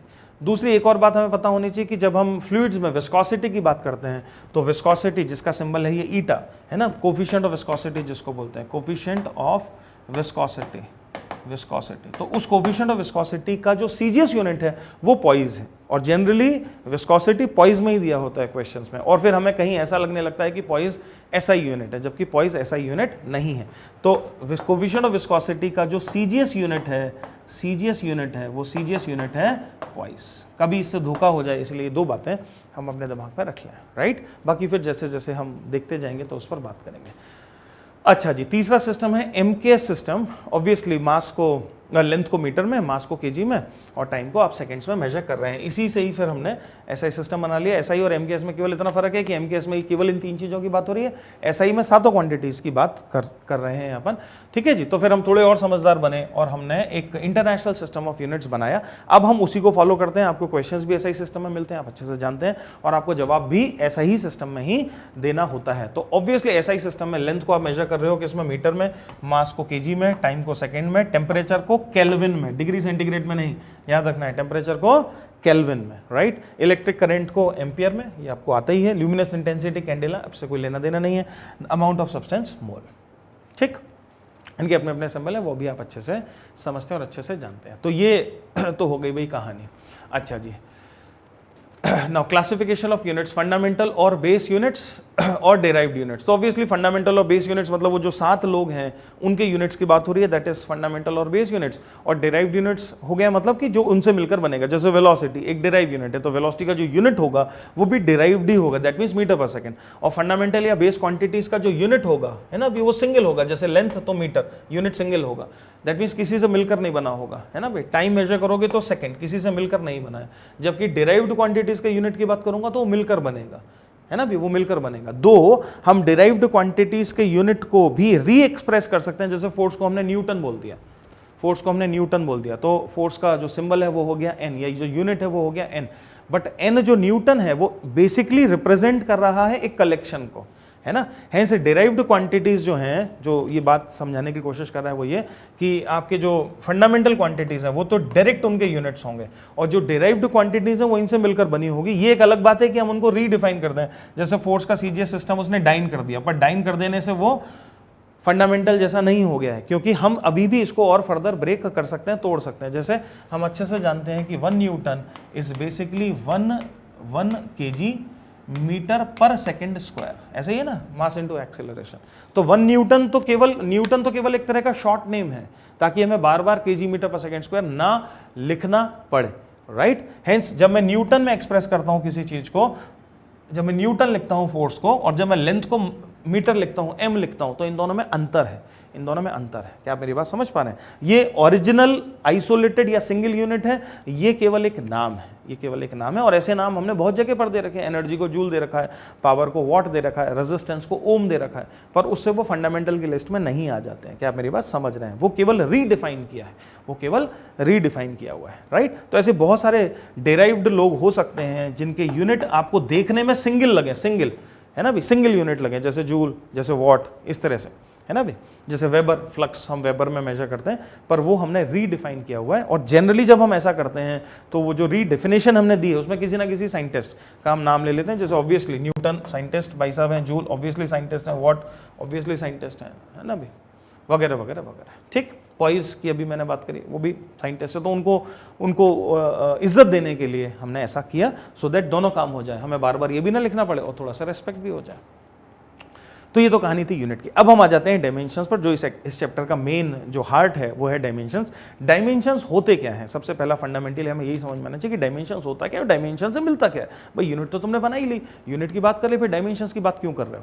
तो भाई यूनिट एक्सप्रेस कर रही है किसी चीज की फिजिकलिटी, डायमेंशंस एक्सप्रेस करेगा कि वो चीज फंडामेंटल के किन किन लोगों से मिलकर बनी है और किस किस प्रपोर्शन में बनी है। तो डायमेंशंस जो होते हैं किसी क्वांटिटी के, वो बेसिकली एक्सप्रेस करते हैं proportion of fundamental quantities involved. तो वो बताते हैं प्रपोर्शंस, वो बताते हैं proportion of involved fundamental quantities, वो बताते हैं proportion of involved fundamental quantities. क्या मेरी बात समझ पा रहे हैं? ठीक है। तो हमने पहले तो जो फंडामेंटल क्वांटिटीज थे हमारे साथ, उनको एक एक डायमेंशन का मतलब हो गया एक तरह का सिंबल, है ना। डायमेंशन का मतलब हो गया एक तरह का सिंबल, राइट। तो उनको एक एक, जैसे किसी केमिकल का केमिकल फॉर्मूला होता है ना, जैसे वाटर है H2O, तो H2O से अपने को क्या समझ में आ रहा है? हमें समझ में आ रहा है कि वाटर का मॉलिक्यूल किन किन एलिमेंट से मिलकर बना है और किस किस प्रोपोर्शन में। H2O में 2 हाइड्रोजन के एटम लग रहे हैं, एक ऑक्सीजन का एटम लग रहा है। ठीक उसी प्रकार से डायमेंशन किसी क्वांटिटी का हमें बताता है कि फंडामेंटल क्वांटिटीज कौन कौन इन्वॉल्व हैं और किस किस प्रोपोर्शन में इन्वॉल्व है, राइट। हेंस डायमेंशंस बड़ी मजेदार चीज हो जाती है, उससे समझ में आ जाता है कि क्या सिचुएशन, और डायमेंशंस को लिखना भी काफी इंटरेस्टिंग हो जाता है। पर डायमेंशंस को लिखने के लिए पहले हमारे जो फंडामेंटल क्वांटिटीज हैं उनके डायमेंशंस हमें लिख लेने चाहिए, या उनके डायमेंशंस हमें आने चाहिए जो कि आपको बहुत अच्छे से आते हैं। जैसे फॉर एग्जांपल मास, तो मास का क्या डायमेंशन है, मास का डायमेंशन है कैपिटल M। लेंथ का क्या डायमेंशन है, लेंथ का डायमेंशन है L। तो डायमेंशन एक तरह का सिंबल है, ध्यान रखना ये यूनिट नहीं है। मास का डायमेंशन है M, है ना, मास का डायमेंशन है M। तो मैं डायमेंशन की बात कर रहा हूं आपसे, डायमेंशंस ऑफ फंडामेंटल क्वांटिटीज। ठीक है जी। टाइम का डायमेंशन है T, कैपिटल T, है ना, टाइम का डायमेंशन है कैपिटल T। अच्छा जी। टेम्परेचर का डायमेंशन है K, टेम्परेचर का डायमेंशन है K। अच्छा, करंट का डायमेंशन है A। ये A यूनिट नहीं है, ये A एम्पियर नहीं है, ये एक तरह का सिंबल है जो कि मुझे बताएगा कि करंट की क्या स्थिति है, करंट की क्या कहानी है। तो हो गई हमारी 5 चीजें, ठीक। अच्छा जी। उसके बाद अमाउंट ऑफ सब्सटेंस, मोल का जो डायमेंशन है वो है म्यू, और ल्यूमिनस इंटेंसिटी का डायमेंशन है CD कैंडेला, जिसकी आपको कभी जरूरत नहीं पड़ेगी, ठीक। अब जितनी भी हमारी डिराइव्ड क्वांटिटीज हैं वो इन सब से ही मिलकर बनेंगी। जैसे फॉर एग्जांपल मान लेते हैं अगर अपन बात करें वेलोसिटी की, और कोई मुझसे पूछे find the dimension of velocity, जिसको इस तरह से लिखा जाएगा find the dimension of velocity, तो मुझे केवल इतना करना है कि मुझे वेलोसिटी का कोई फॉर्मूला सोचना है। जैसे वेलोसिटी होती है डिस्टेंस अपॉन टाइम, है ना भाई, और वेलोसिटी होती है डिस्टेंस, ये मैं लिख के दिखा रहा हूं अभी आपको, पर हम इसको सब चीजों को ओरल करने वाले हैं, डिस्टेंस अपॉन टाइम। हेंस मुझे डिस्टेंस अपॉन टाइम के डायमेंशन लिखने हैं, which is further dimension of distance divided by dimension of time, और डायमेंशन ऑफ डिस्टेंस क्या है L, डायमेंशन ऑफ टाइम क्या है T। हेंस क्या बन गया ये LT minus of 1। So this is like LT minus of 1। क्या आप मेरी बात समझ पा रहे हैं? ब्रैकेट लगाएं चाहे ना लगाएं, उससे कोई ज़्यादा खास फर्क नहीं है, चाहे तो ऐसे ब्रैकेट लगा दें चाहे तो नहीं लगाएं, जैसे चाहे वैसा कर लें, है ना। ऐसी छोटी बातों से कोई लेना देना नहीं है। तो ऑब्वियसली वेलोसिटी का डायमेंशन आ गया LT माइनस 1। ऐसे क्या हम किसी भी चीज़ का डायमेंशन निकाल सकते हैं, बस हमें उसका बेस फॉर्मूला याद होना चाहिए। और जो सबसे मजेदार बात है, कोई भी फॉर्मूला, क्योंकि बहुत सारे लोग हैं जैसे एनर्जी मान लेते हैं, तो एनर्जी के बहुत सारे फॉर्मूले हैं। मैं काइनेटिक एनर्जी से भी एनर्जी की बात कर सकता हूँ, मैं पोटेंशियल एनर्जी से भी एनर्जी की बात कर सकता हूँ, है ना भाई, मैं हीट एनर्जी से भी एनर्जी की बात कर सकता हूँ, मैं इवन मॉडर्न फिजिक्स में E इक्वल टू H/ν से भी एनर्जी की बात कर सकता हूँ। तो बहुत सारे फॉर्मूले हैं एनर्जी के, कोई भी जो आपको अच्छा लगे, जो आपको आसान लगे, जो आपको आसानी से याद हो जाए, आसानी से रिमेंबर हो जाए, याद आ जाए, ऐसा कह लो, उसका इस्तेमाल कर लो, कोई फर्क नहीं है। क्योंकि किसी का भी इस्तेमाल करो, चीज़ तो वही रहेगी ना, चीज़ में थोड़ी कोई फर्क पड़ जाएगा, चीज़ तो वही रहेगी। ठीक बात है, करेक्ट है। जैसे फॉर एग्जांपल कोई मुझसे पूछे फोर्स के डायमेंशन बताओ, तो फोर्स का डायमेंशन क्या होगा? Force is basically m/a। m का डायमेंशन क्या है? मास का डायमेंशन क्या है? m। और a एक्सेलरेशन का डायमेंशन क्या होगा? जो वेलोसिटी LT माइनस 1 है तो एक्सेलरेशन क्या होगा? बोलो फटाफट, LT माइनस 2। हेंस फोर्स का क्या डायमेंशन हो जाएगा? mLT minus 2। सिंपल, रटने की जरूरत नहीं, अपने आप याद हो जाएगा, हो गया याद। mLT minus 2 is force, simple as that. सही है, mLT minus 2 is force. Similarly energy का क्या डायमेंशन होगा? What would be the dimension of energy? बोलो। तो एनर्जी का कोई भी फॉर्मूला हम दिमाग में सोचें, जैसे वर्क डन का ही सोच लेते हैं, वो सबसे आसान है, force into displacement. Hence force into displacement कितना हो गया? mL/T minus 2। तो एनर्जी का डायमेंशन हो गया mL/T माइनस 2। अब मैं आपको बताने वाला हूं एक बहुत बहुत मजेदार बात।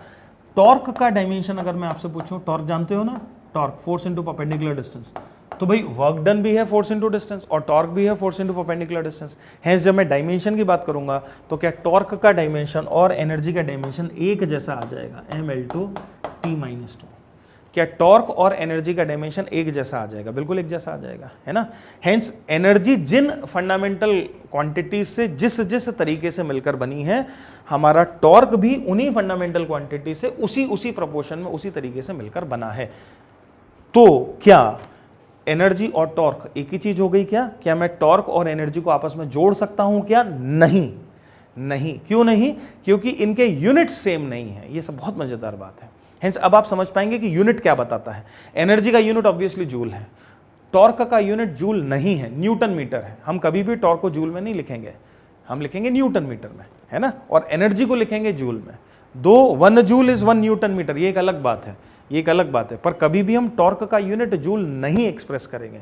क्यों? क्योंकि हम अच्छे से जानते हैं टॉर्क एक अलग क्वांटिटी है, एनर्जी एक अलग क्वांटिटी है। दैट मीन्स क्या उन्हीं फंडामेंटल क्वांटिटीज का इस्तेमाल करके, उसी प्रपोर्शन में उनको मिक्स करके क्या नई नई क्वांटिटीज बनाई जा सकती हैं? बिल्कुल बनाई जा सकती है।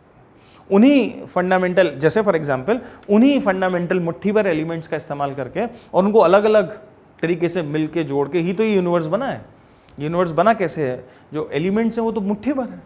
ये बात इतनी मजेदार और इतनी थ्रिलिंग है कि इस बात पर आज भी विश्वास, अगर हम इसको ओरिजिनल तरीके से सोचें तो हम विश्वास नहीं कर पाएंगे। वो तो हमको बचपन से रटा दिया गया है, पीरियोडिक टेबल, एलिमेंट्स, फलाना ठिकाना, तो हमने कभी उसको ओरिजिनल तरीके से सोचा नहीं है। पर आज भी अगर आप ओरिजिनल तरीके से सोचें, है ना, कि ये पूरा अर्थ, यूनिवर्स, स्टार्स, चांद, तारे, जितना जहां तक जो इनफाइनाइट एक्सपेंस है, जहां तक मुझे दिखाई दे रहा है, वो ये मुट्ठी भर एलिमेंट से मिलकर बना है ना, ये वो मुट्ठी भर एलिमेंट से मिलकर बना है। ये बात इम्पॉसिबल है, इस बात को फील करना या इस बात को समझना इम्पॉसिबल है ना। ये बात भी समझना इम्पॉसिबल है कि जो भी मुझे दिखाई दे रहा है वो मॉलिक्यूल्स और एटम से मिलकर बना है। ये बात भी ओरिजिनली समझना is difficult. Hence Dalton atomic theory और इस तरह के लोग जब आए, जब उन्होंने ये सब बातें करी, तो एक आम आदमी को तो समझ के ही परे था। बिल्कुल वैसे ही जैसे आइंस्टीन आए और आइंस्टीन ने मास एनर्जी की बात करी, तो आम आदमी के समझ के परे है ये बात। स्टीफन हॉकिंग आए और स्टीफन हॉकिंग ने व्हाइट होल्स की, ब्लैक होल्स की बात करी और इस तरह की चीज़ों की बात आम आदमी के समझ के परे है ना, क्योंकि आम आदमी की जो कॉम्प्रिहेंडिंग कैपेसिटी है वो बहुत लिमिटेड है, और ये जो ग्रेट लोग होते हैं ये बहुत बहुत बहुत आगे की चीज़ें हमें बता रहे हैं, है ना भाई। तो हम केवल इतना कर सकते हैं कि जो ये जो लोग कह रहे हैं इनको समझने की कोशिश करें, इनको समझने की कोशिश करें। आज जब हम ग्रेविटेशन पढ़ेंगे तो बेसिकली हम क्या करेंगे, हम न्यूटन जब 16 साल का था, है ना भाई, आज से 400-500 साल पहले, न्यूटन जब 16 ईयर्स का था, तब न्यूटन ने जो कहा और जो किया, जो कहा, केवल किया तो छोड़ो, जो कहा, उस फॉर्मूले को आज हम यहाँ 400 साल बाद, 500 साल बाद समझने की कोशिश, और अगर हम उसको समझ लें यही हमारे लिए बहुत है। तो आप समझ सकते हैं न्यूटन का क्या लेवल ऑफ इंटेलिजेंस रहा होगा, है ना भाई। हम तो केवल समझ लें कि उस आदमी ने क्या कहा, तो ही हमारा जीवन पार हो जाए, तो ही हमारी नैया पार हो जाए, राइट। ऐसे ग्रेट लोग, ऐसे खूबसूरत लोग दुनिया में पैदा होते हैं, गजब है ना भाई, जो अपने समय से बहुत बहुत बहुत आगे की बातें कर देते हैं। तो हमने क्या सीखा? हमने ये सीखा कि अगर दो क्वांटिटीज आपस में ऐड हो रही हैं या सब्ट्रैक्ट हो रही हैं, तो उनके यूनिट एंड डायमेंशन सेम होने चाहिए। उल्टा ट्रू नहीं है, पर दो क्वांटिटीज के अगर डायमेंशन सेम है, यूनिट नहीं, दो क्वांटिटीज के अगर डायमेंशन सेम है, तो जरूरी नहीं है कि मैं उनको ऐड या सब्ट्रैक्ट कर पाऊं, और जरूरी नहीं है कि वो सेम क्वांटिटीज हो। तो if two quantities have same dimensions then they must be same quantities, बिल्कुल गलत स्टेटमेंट है, उल्टा ट्रू है। If two quantities are same their dimensions and units must be similar, must be same, ये बात सही है, पर कन्वर्स ट्रू नहीं है, मैंने आपको करके बताया। और इस तरह के हम बहुत सारी चीजों की बात कर सकते हैं। कुछ वो लिख रहा हूं जिनका बार बार हमें जरूरत पड़ती है। प्रेशर की अगर बात करें, है ना, प्रेशर की बात करें तो प्रेशर क्या है? फोर्स पर यूनिट एरिया। तो फोर्स को एरिया से L² से डिवाइड कर दो, कितना आ गया? ml-1 T-2। सही है, समझ में आती है बात। ऐसे करके आप लिखते जा सकते हैं, इनको बिल्कुल भी कोई रटेगा नहीं, इनको कुछ भी याद करने की कोई जरूरत नहीं, आप खुद निकाल सकते हैं, कोई भी आवश्यकता नहीं है। एग्जाम्स में कभी कभी इस तरह के काफ़ी सारे क्वेश्चंस बन जाते हैं। जैसे फॉर एग्जांपल क्वेश्चन बन सकता है जो आपसे पूछ ले कि कई 3-4 ऑप्शंस दे दे जिसमें कई सारी क्वांटिटीज मल्टीप्लिकेशन, जैसे मान लेते हैं gravitational constant multiplied by Planck constant दे दे, divided by let us imagine यहाँ दे दे काइनेटिक एनर्जी, और इस तरह का कुछ दे दे, और आपसे पूछे कि इसका डायमेंशन वगैरह बताओ। तो तरीका नंबर 1 ये है कि आप हर एक का इंडिविजुअल डायमेंशन रखें, दैट इज तरीका नंबर 1। तरीका नंबर 2, एक और तरीका भी हो सकता है कि आप इनके फॉर्मूले रखें, है ना भाई, आप इनके फॉर्मूले रखें, और अगर कुछ क्वांटिटीज कैंसिल आउट हो पा रही हैं, कुछ क्वांटिटीज कट जा रही हैं, तो उनको कैंसिल आउट करना है, ये भी अपन कर सकते हैं, और फिर बाद में डायमेंशंस रखना है। हो सकता है बहुत सारे लोग आपस में कट जाएं, ऐसा भी कर सकते हैं। सही बात है, अभी क्वेश्चंस आएंगे तो we'll see. Are you with me? Correct है। तो फंडामेंटल और डिराइव्ड के डायमेंशंस क्या हैं और उनके क्या मतलब है वो हमने समझ लिए। किसी क्वांटिटी का डायमेंशन लिखना मतलब उसका डायमेंशन फॉर्मूला। जैसे मैं आपसे पूछूं what is the dimension formula for surface tension, है ना, what is the dimension formula for surface tension, तो क्या करना होगा? मुझे सोचना होगा सरफेस टेंशन का कोई फॉर्मूला सोचना होगा। तो हम जानते हैं surface tension is basically force per unit length, force per unit length, force है mlt-2, लेंथ से डिवाइड कर दूंगा तो क्या मिलेगा मुझे? mt-2। क्या ये सरफेस टेंशन का डायमेंशन फॉर्मूला कहलाएगा? ये सरफेस टेंशन का डायमेंशन फॉर्मूला कहलाएगा। मान लेते कोई मुझसे पूछता है find the dimension formula for gravitational constant, तो मुझे क्या करना है? मुझे कोई भी फॉर्मूला सोचना है जिसमें g आता हो, जैसे universal law of gravitation F = g m1 m2 divided by r², है ना। यहाँ से पहले मैं g का फॉर्मूला उठा लूँ कि क्या मैं g को लिख सकता हूँ f into R square divided by m1 m2, बिल्कुल लिख सकता हूँ। और अब सबके डायमेंशन उठा के इसमें रख दो। हेंस फोर्स का डायमेंशन कितना, mlt minus two, R square मतलब क्या, L square divided bye m1 m2 मतलब क्या, m स्क्वायर। और इसको सुलझा लो तो कितना हो गया, m माइनस 1 l की पावर 3 t माइनस 2। क्या ये हो गया डायमेंशनल कांस्टेंट, ये हो गया यूनिवर्सल ऑफ ग्रेविटेशन का डायमेंशन। समझ में आती बात। कुछ भी ऐसे कुछ भी, जैसे मान लेते हैं प्लैंक कांस्टेंट का कोई पूछे आपसे, give me the dimension formula for Planck constant, तो क्या करें, कोई भी फॉर्मूला सोचो जिसमें प्लैंक कांस्टेंट आता हो, जैसे E equal to H into nu, कोई भी जिसमें प्लैंक कांस्टेंट आता हो, और वहां से h का डायमेंशन उठा लेते हैं। हेंस h का डायमेंशन क्या हो जाएगा, energy divided bye frequency, frequency 1 by time period होती है, तो टाइम ऊपर जाके मल्टीप्लाई हुआ, एनर्जी है mL2t-2, उसमें टाइम को मल्टीप्लाई कर दिया, कितना आ गया mL2t-1। लो खत्म हो गई कहानी, mL2t-1 एंड सो ऑन, है ना। तो किसी भी चीज को हमें रटने की आवश्यकता नहीं है, ये सब फॉर्मूलेज हमें एनीवे आते हैं, ये हमने कोर्स के दौरान सीखे हैं, समझे हैं, तो हमको ये इनपुट है, तो बस उसका फायदा उठा लेंगे, सिंपल एज दैट। और जिसका मर्जी हम डायमेंशन फॉर्मूला लिख सकते हैं, कोई लोड नहीं है अपने को, जिसका मर्जी डायमेंशन फॉर्मूला मजे से लिखा जा सकता है। ठीक है जी। डिमेंशनल इक्वेशन शब्द का क्या मतलब है, डिमेंशनल इक्वेशन मतलब अगर कोई इक्वेशन मैंने एक्सप्रेस की हुई है तो उसकी जो क्वांटिटीज है उनके अगर मैं डायमेंशंस को लिखूं तो that could be dimensional equation. या let us imagine a is equal to b है, तो obviously dimension of a is equal to dimension of b होना ही चाहिए, ऐसा अगर मैं लिखता हूं तो that is dimensional equation, as simple as that. Now अब हम आ जाते हैं अगर इसके एप्लीकेशंस की तरफ देखें फटाफट, क्या क्या इसके यूजेस हो सकते हैं, किस किस तरीके से इसको किया जा सकता है। तो सबसे पहला और सबसे इंपॉर्टेंट एप्लीकेशन मेरे पॉइंट ऑफ व्यू से अगर आप देखें, जिस पर काफ़ी सारी चीज़ें बन सकती हैं, तो वो है to convert a physical quantity from one given system of units to other given system of unit. एक यूनिट से दूसरे यूनिट में अदला बदली कर सकते हैं हम। और अभी मैंने थोड़ी देर पहले आपको समझाया था कि जब भी मैं किसी क्वांटिटी के यूनिट्स बदलता हूँ, जैसे लेंथ मान लेते हैं 1 मीटर है, अब मैं उसको सेंटीमीटर में एक्सप्रेस कर रहा हूँ, तो उसका मैग्नीट्यूड बदल जाता है, ऑब्वियसली बदल जाएगा, है ना। क्वांटिटी वही रहती है, मैग्नीट्यूड बदल जाता है, मतलब वैल्यू बदल जाती है, यूनिट बदल देने से वैल्यू बदल जाती है, राइट। हेंस यूनिट और वैल्यूज दो चीजें हो गई। जैसे मैंने बोला 1 मीटर, तो 1 तो हो गया उसका मैग्नीट्यूड और मीटर हो गया उसका यूनिट, है ना, मीटर हो गया उसका यूनिट।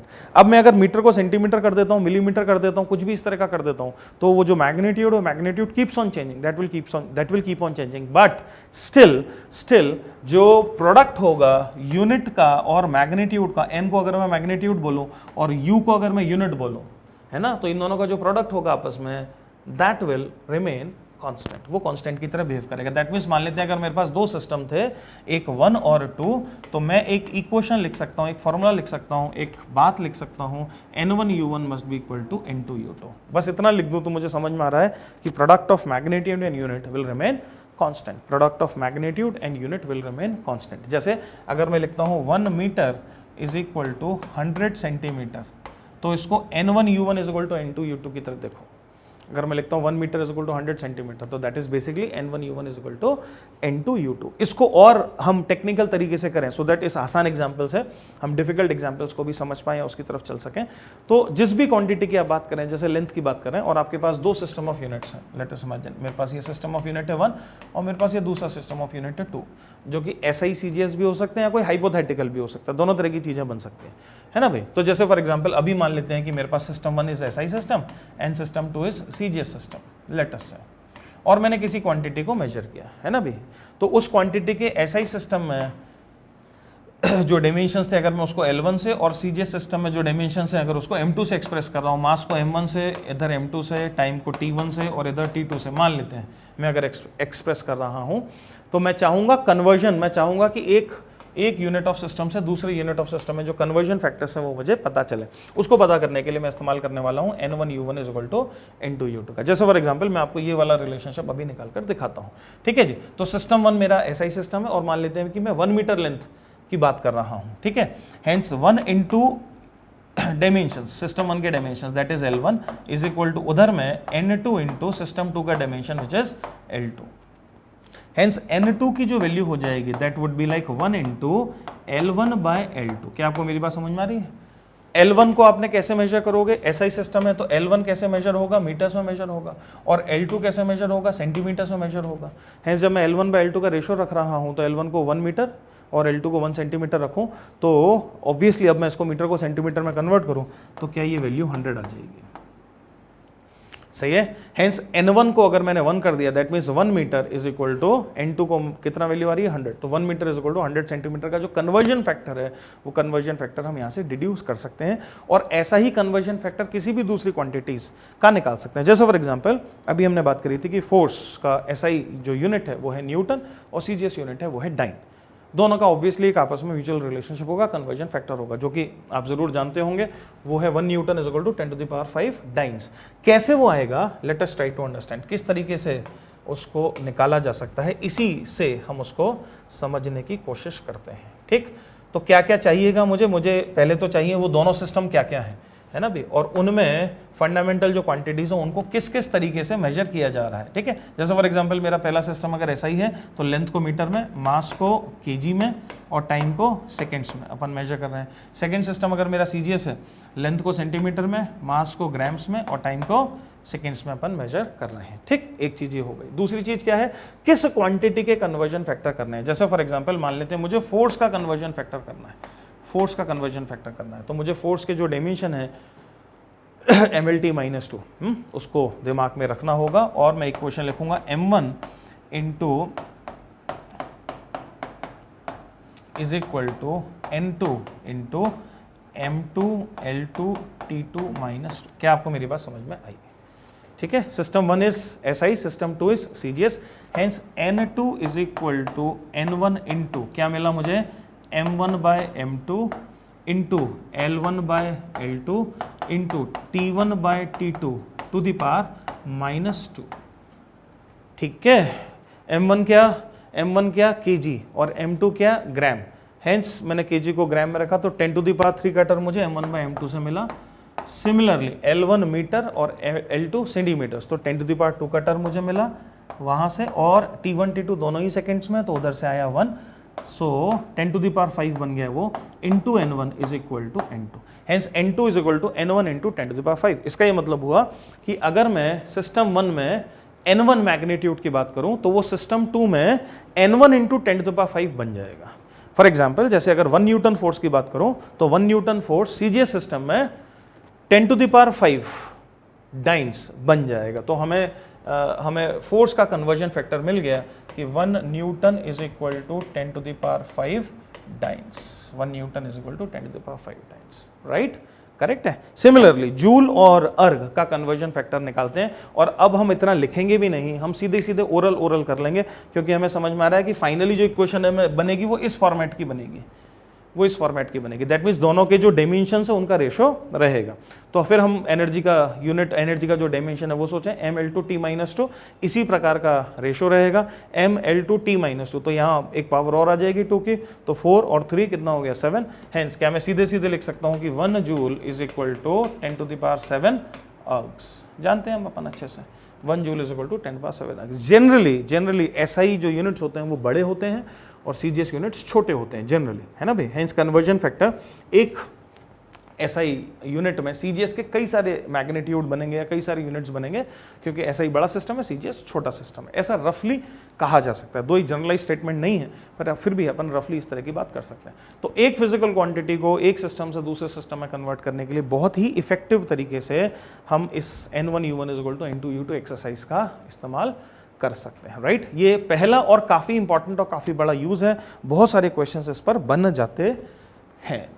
तो उसी चीज को एक्सप्रेस किया हुआ है, और ज्यादातर केस में हमें जो चीजें मिलती हैं उसमें मास, लेंथ, टाइम, यही फंडामेंटल क्वांटिटीज का इन्वॉल्वमेंट होता है जनरली। अच्छा जी, दूसरी जो कहानी है जो आप बहुत अच्छे से समझते हैं, to check the dimensional correctness of a given physical relationship. ऐसा कोई भी फॉर्मूला नहीं हो सकता है जो डिमेंशनली इनकरेक्ट। कोई भी, जो भी आप फॉर्मूला जो भी मन में सोचें, मान लेते हैं आप V = U+80 सोचते हैं, कोई भी रिजल्ट आप फिजिक्स में सोचें, तो ये इम्पॉसिबल है कि अगर ये एक वैलिड रिजल्ट है या एक वैलिड फॉर्मूला है तो ये डिमेंशनली इनकरेक्ट हो, ये इम्पॉसिबल बात है। हेंस हम डिमेंशनल करेक्टनेस की बात कर सकते हैं। दैट मींस V का डायमेंशन, U का डायमेंशन और 80 का डायमेंशन, तीनों के डायमेंशन आपस में बराबर होंगे, ऑब्वियसली वो आपस में बराबर होंगे। ठीक है जी।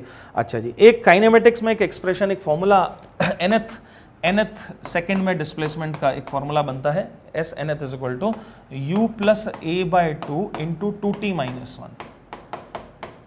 इसके बारे में क्या विचार है? एक nth डिस्प्लेसमेंट का एक्सप्रेशन है, जानते होगे इस फॉर्मूले को, जिसको अपन कभी कभी फोर्थ लॉ ऑफ मोशन भी बोल देते हैं, ऐसे बोलने के लिए, याद रखने के लिए, u plus A by two into 2n-1 या 2t-1। तो चलो मैंने इसको t में लिखा है तो इसको stth कह लेते हैं, stth कह लेते हैं। क्या ये डायमेंशनली करेक्ट है? क्या ये डायमेंशनली करेक्ट है?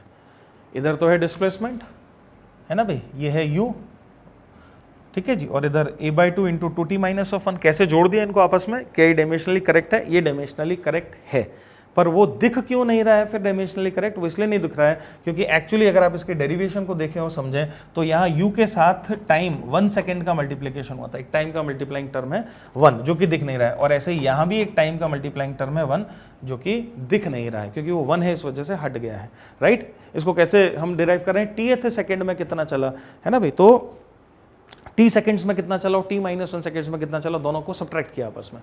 काइनेमेटिक्स से पढ़ेंगे तो मैं उसको सिखाऊंगा। सब्ट्रैक्ट करके इक्वेशन आई है, तो उसमें यहाँ भी एक मल्टीप्लाइंग टर्म है 1 का और यहाँ भी एक मल्टीप्लाइंग टर्म है 1 का, जिसका डायमेंशन टाइम का है।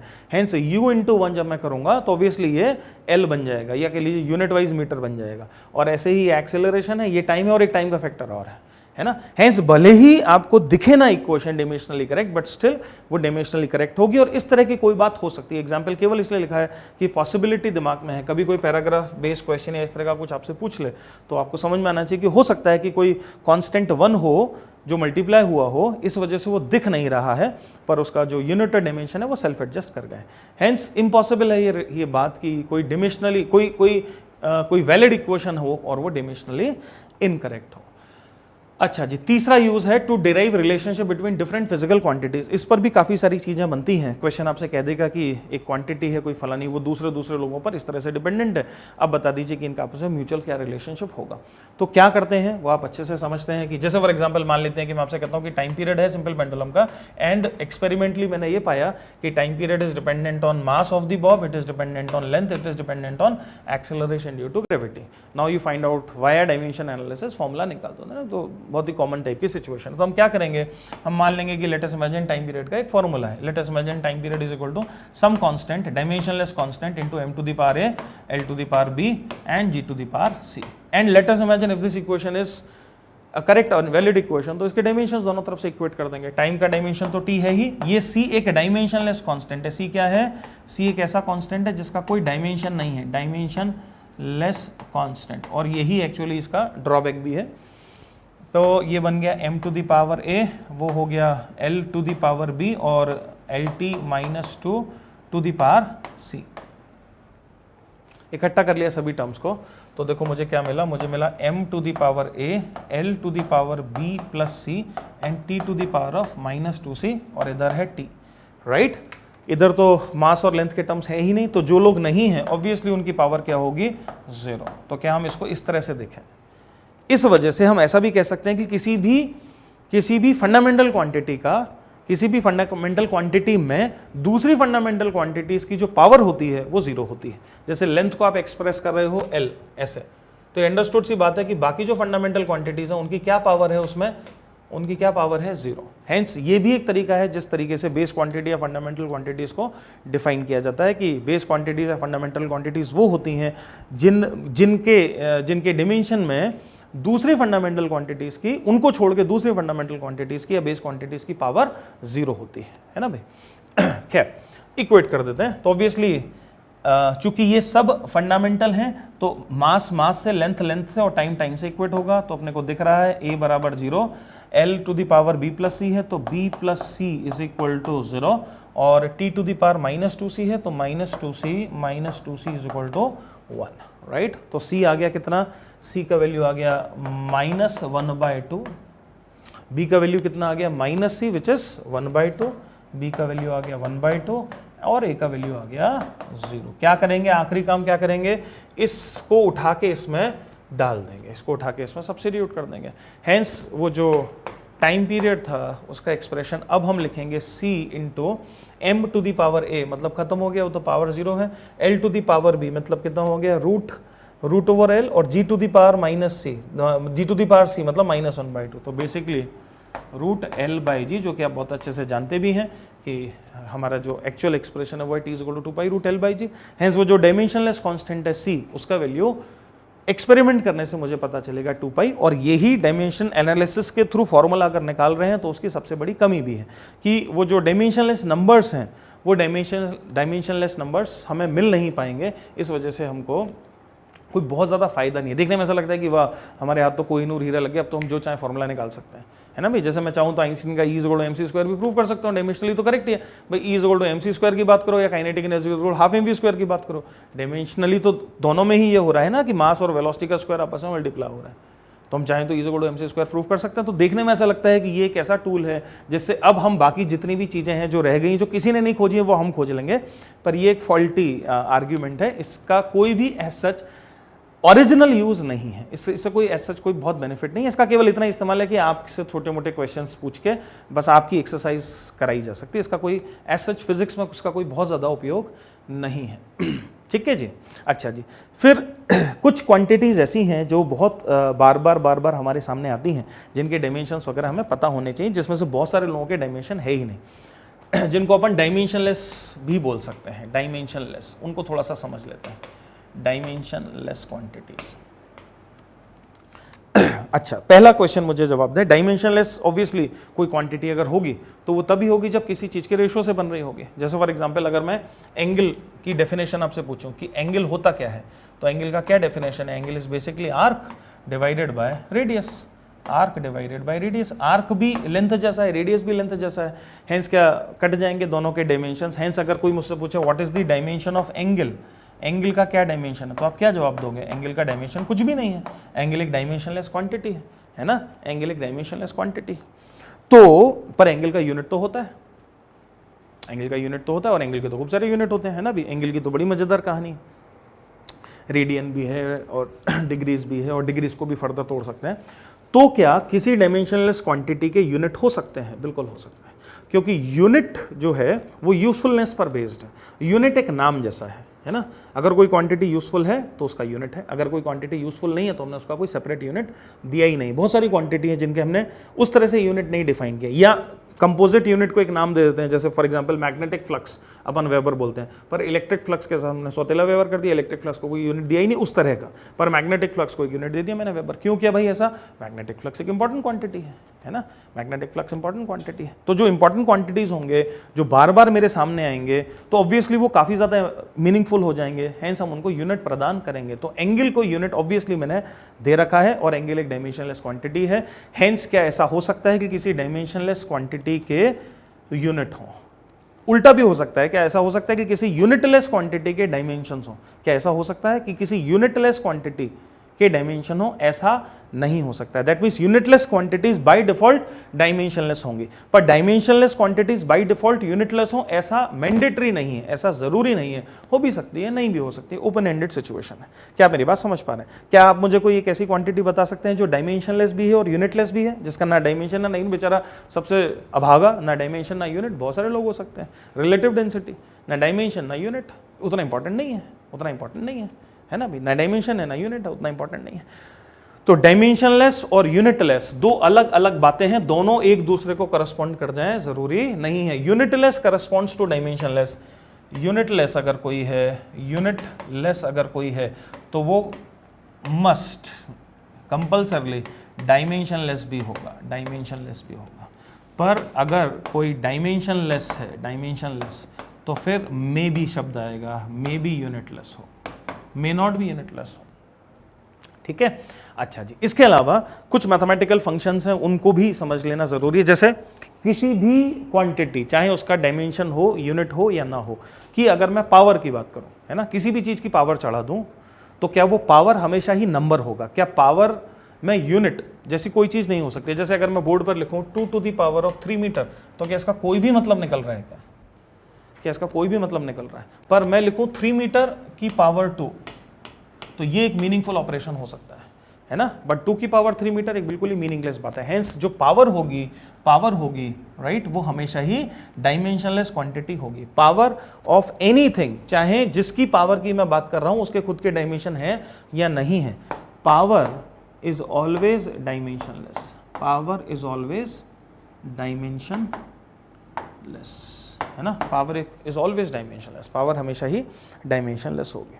अच्छा जी, उसके अलावा जो ट्रिग्नोमेट्रिक फंक्शंस हैं, sine function, cos function, ten function और बाकी और जो 3 और ट्रिग्नोमेट्रिक फंक्शंस हैं, चूंकि एंगल्स पर ऑपरेट होते हैं और एंगल डायमेंशनलेस है, हेंस क्या ट्रिग्नोमेट्रिक फंक्शंस जिस भी चीज पर ऑपरेट होंगे क्या वो डायमेंशनलेस होना चाहिए, है ना भाई। जैसे फॉर एग्जांपल मैंने लिखा sine of ax plus B, let us imagine ये अगर एक वैलिड ऑपरेशन है तो क्या ax प्लस बी डायमेंशनलेस होना चाहिए, है ना, ax प्लस बी डायमेंशनलेस होना चाहिए, विच मीन्स b डायमेंशनलेस होना चाहिए और अगर x लेंथ है तो a का डायमेंशन l-1 का होना चाहिए।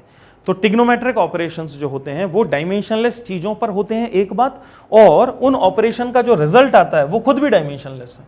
दैट मीन्स अगर मैं कह दूं कि y is equal to sine of ax plus B एक वैलिड ऑपरेशन है तो y भी डायमेंशनलेस है ना, y भी डायमेंशनलेस है और ये जो ब्रैकेट के अंदर लिखा है ये भी डायमेंशनलेस है।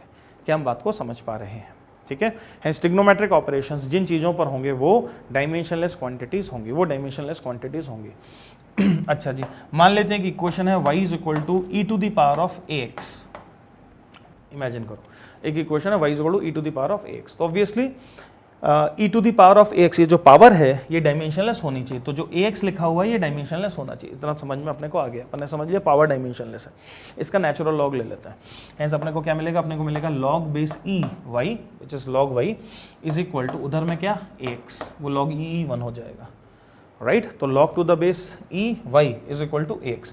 तो क्या ये जो y क्वांटिटी है जिसका log लिया जा रहा है, जिसका मैं log ले रहा हूं, ये जो y क्वांटिटी है क्या ये y क्वांटिटी भी डायमेंशनलेस होनी चाहिए और उसका जो रिजल्ट आएगा क्या वो भी डायमेंशनलेस होना चाहिए। अगर आप इस इक्वेशन को देखें तो आपको समझ में आना चाहिए कि इस इक्वेशन में ax कंबाइंडली डायमेंशनलेस है और y भी डायमेंशनलेस है, क्योंकि e तो नंबर है, e तो नंबर है, तो y खुद डायमेंशनलेस है और ax भी डायमेंशनलेस है।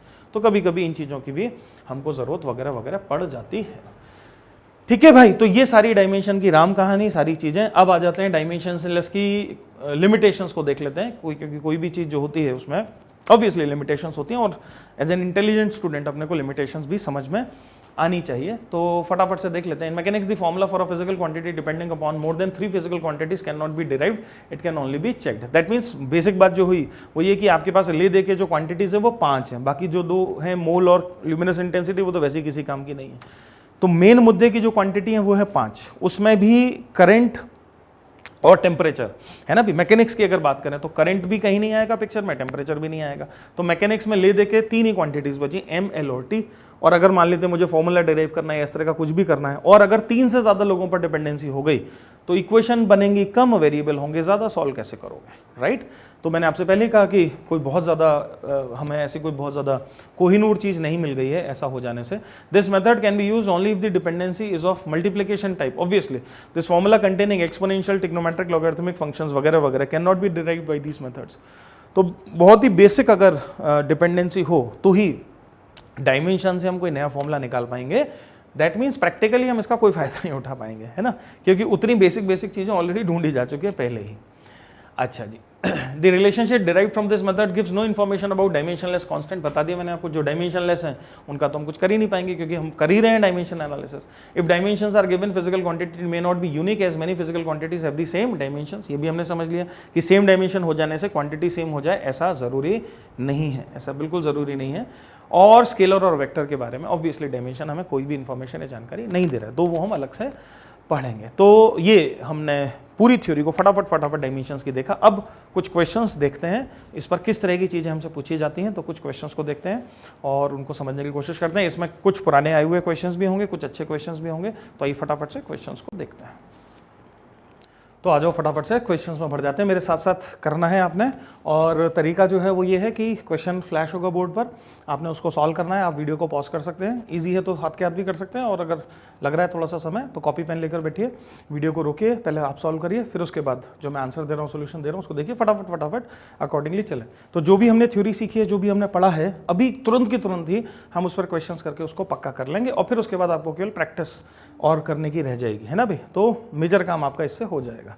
तो चलिए पहला क्वेश्चन देखिए क्या कह रहा है। पहला question, velocity of a moving particle depends upon the time T S V is equal to this then the dimension formula for B would be equal to. कितना आसान है, ये नीचे डायमेंशन किसका है, टाइम का, तो b का जो डायमेंशन क्या हो जाएगा, वो हो जाएगा v into T. That means क्या डायमेंशन आ जाएगा, लेंथ का डायमेंशन आ जाएगा। Oral question, right. ये ज़्यादातर क्वेश्चंस वो हैं जो मेंस में आ चुके हैं, पूछे जा चुके हैं, राइट। ये एडवांस में भी आए हैं, दो एडवांस में उतने क्वेश्चंस नहीं आते हैं डायमेंशन पर थोड़े बहुत जो भी आए हैं। तो pairs having the same dimension formula, pairs जिसका डायमेंशन फार्मूला सेम है, तो ऑब्वियसली टॉर्क और वर्क सेम है ही। Angular momentum torque, Planck constant, Boltzmann constant, gas constant, pressure. तो गैस कांस्टेंट और प्रेशर क्लियरली अलग अलग हैं। प्लैंक कांस्टेंट और बोल्ट्जमैन कांस्टेंट निकाल कर भी अपन क्रॉस वेरीफाई कर सकते हैं, या अपने को थोड़ा सा आइडिया लग ही जाता है। और अगर सिंगल चॉइस है तो टॉर्क वर्क पहले ही दिख गया, बात ही खत्म हो गई।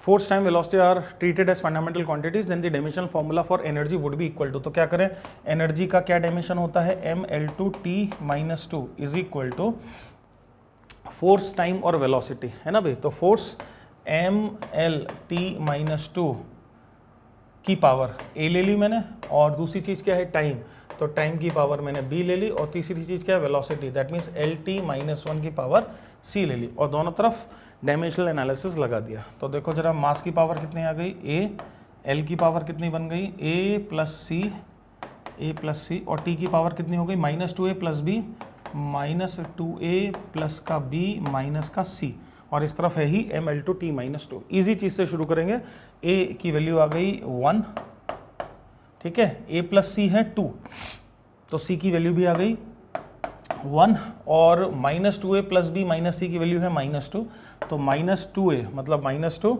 प्लस b माइनस c मतलब -1 की वैल्यू है -2, तो b कितना हो गया, b हो गया 1, तो b की वैल्यू आ गई 1। ये तीन चीज़ें मुझे मिली, उठा के सब्स्टिट्यूट कर दूंगा। तो फोर्स की power a, that means f, फिर उसके बाद टाइम की power b, that means t, और तीसरा भी पावर सेम ही है, तो तीनों की पावर 1 1 आ गई, आंसर हो गया a। फटाफट करना है, अपने को टाइम नहीं लगाना है इसमें ज़्यादा। अच्छा जी, अगला क्वेश्चन देखो, प्रेशर P या जो भी चीज़ है, P प्रेशर ही है ना, P प्रेशर है, इस गुणो अल्फा बाय बीटा फलाना टेकाना दिया हुआ है, एक्सपोनेंशियल की पावर, तो दैट मीन्स ये पूरी की पूरी चीज़ कैसी होनी चाहिए, डायमेंशनलेस होनी चाहिए, एक बात हो गई। दूसरा, अल्फा बाय बीटा का डायमेंशन प्रेशर के बराबर होना चाहिए, क्योंकि ये तो E की पावर में जा रहा है, ठीक। अब वो क्या चाहता है, dimension of alpha by beta चाहता है, कुछ भी नहीं चाहता है। तो dimension of alpha by beta क्या है, प्रेशर का डायमेंशन है, प्रेशर है mL-1T-2। ओके, तो क्या चाहता है, वो कह रहा है कि E, M, J और G है एनर्जी, मास, एंगुलर मोमेंटम और ग्रेविटेशनल कांस्टेंट अगर है, तो मुझे ये बता दो क्या है, ठीक है। तो मैंने आपसे कहा था कि दो तरीके हो सकते हैं, हम सबके डायमेंशन उसमें उठा के रखें, दिस इज तरीका नंबर 1, और तरीका नंबर 2 इज कि हम इनके जो फॉर्मूले हैं पहले वो रख लें, उसमें काटपीट मचा लें, और फिर उसके बाद लास्ट में डायमेंशन रखें, तो वो दूसरा वाला ज़्यादा इफेक्टिव है। तो एनर्जी को मान लेते हैं मैं mv² रख दे रहा हूँ, हाफ भी खा गया मैं, g angular moment, j angular momentum है, तो mvr का स्क्वायर, तो m² v² r², ठीक है जी, डिवाइडेड बाय m⁵, तो मास की पावर हो गया 5, और g ग्रेविटेशनल कांस्टेंट है जो कि f × r² divided by m² type सोचा जा सकता है, और उसका भी स्क्वायर है, तो f का स्क्वायर r की पावर 4 और ऊपर में m की पावर 4, ठीक है, ऐसा बन गया। अब जरा काटपीट मचा दें, m की पावर 4 और 1 पावर 5 कटा, ये सब कट गया। अच्छा जी, r की पावर 2 यहाँ से कटा, यहाँ r की पावर 2 बचा, तो v की power 4, so this is equal to v की पावर 4 m का स्क्वायर डिवाइडेड बाय क्या है, f का स्क्वायर f का स्क्वायर और r का स्क्वायर। अब इसमें सबके डायमेंशन रख देते हैं, तो v है L/T-1, so this is L⁴ T⁴ m तो m है ही, तो m का हो गया स्क्वायर, फोर्स mL/T-2 है और उसका भी स्क्वायर है, तो mL/T-2 और r² मतलब L की पावर 4, नहीं r² मतलब L² है ना, r² मतलब L², तो L की पावर 4 कट गया ऊपर नीचे से, ये देखो m की पावर 2 भी कट गया ऊपर नीचे से, और t की पावर 4 और t की पावर -4, t की पावर -4 और t की पावर -4 भी कट गया ऊपर नीचे से, हेंस ये क्या बचा, ये तो डायमेंशनलेस बचा। तो क्या इनमें से जो डायमेंशनलेस चीज़ है क्या उसके बराबर डायमेंशन हो सकते हैं, जो कि क्या है, एंगल है भाई, है ना, ऐसा। If in a particular system of unit, if the unit of mass becomes twice and that of time becomes half, then 8 joule will be written as, ठीक है। तो दो सिस्टम की बात कर रहा है, जिसमें से एक तो हमारा एसआई सिस्टम है ही और दूसरा जो सिस्टम है उसकी बात कर रहा है। तो मान लेते हैं जो हमारा एसआई सिस्टम है उसमें मास, लेंथ और टाइम ये है, और ये जो दूसरा सिस्टम है उसमें मास, लेंथ और टाइम डैश से रिप्रेजेंट हो रहे हैं। और कहता है in a particular system of unit if the unit of mass becomes twice and that of time becomes half, तो unit of mass becomes twice, तो ये हो गया 2 टाइम्स, और लेंथ ऑफ और and that of time becomes half, time becomes half, तो T dash हो गया क्या, T/2। Then 8 joule will be written as, मतलब एनर्जी की बात हो रही है ना, तो हम यूज करेंगे N1 U1 is equal to N2 U2, right. तो N1 U1 is equal to N2 U2। तो मैं उम्मीद कर रहा हूं कि आप समझ रहे हैं कि N1 की वैल्यू है 8, है ना भाई, और हमें N2 की वैल्यू, जो सेकंड यूनिट है उसमें N2 की वैल्यू को निकालना है। Hence N2 would be equal to N1 which is 8 into U1/U2, और चीज क्या है, एनर्जी, mL2 T-1, तो m/m' mL2 L/L' का स्क्वायर mL2 T-2 T/T' की पावर -2। अब रख देते हैं, तो m डैश क्या भैया 2m, तो m डैश 2m है, तो 8 तो यहाँ था ही, इंटू हाफ का टर्म यहाँ से आया, लेंथ दोनों में सेम ही है तो वो टर्म तो आया नहीं, और t डैश की वैल्यू है T/2, तो t डैश की वैल्यू है T/2, तो 2 ऊपर गया, 2 ऊपर गया, और उसकी पावर -2, मतलब कि नीचे में। हेंस ये क्या बन गया, this would be then 1। Hence second system में जो वैल्यू आएगी वो कितनी हो जाएगी, 1 हो जाएगी। समझ गए हो, ऐसा है। इसमें थोड़ी जल्दबाजी की तो गड़बड़ हो सकती है ना, तो यूनिट कन्वर्जन वाले जो है उसको थोड़ा तसल्ली से हमें करने की जरूरत होती है। Time dependence of a physical quantity P is given by P is equal to P0 t to the power minus alpha t square, where alpha is constant, t is time, then the constant alpha. तो alpha के dimension बताने हैं मुझे, तो क्या alpha का dimension t to the power -2 होना चाहिए, क्योंकि अल्फा t स्क्वायर डायमेंशनलेस है। Next, van der Waals equation for n moles of a real gas is given by this, ठीक है।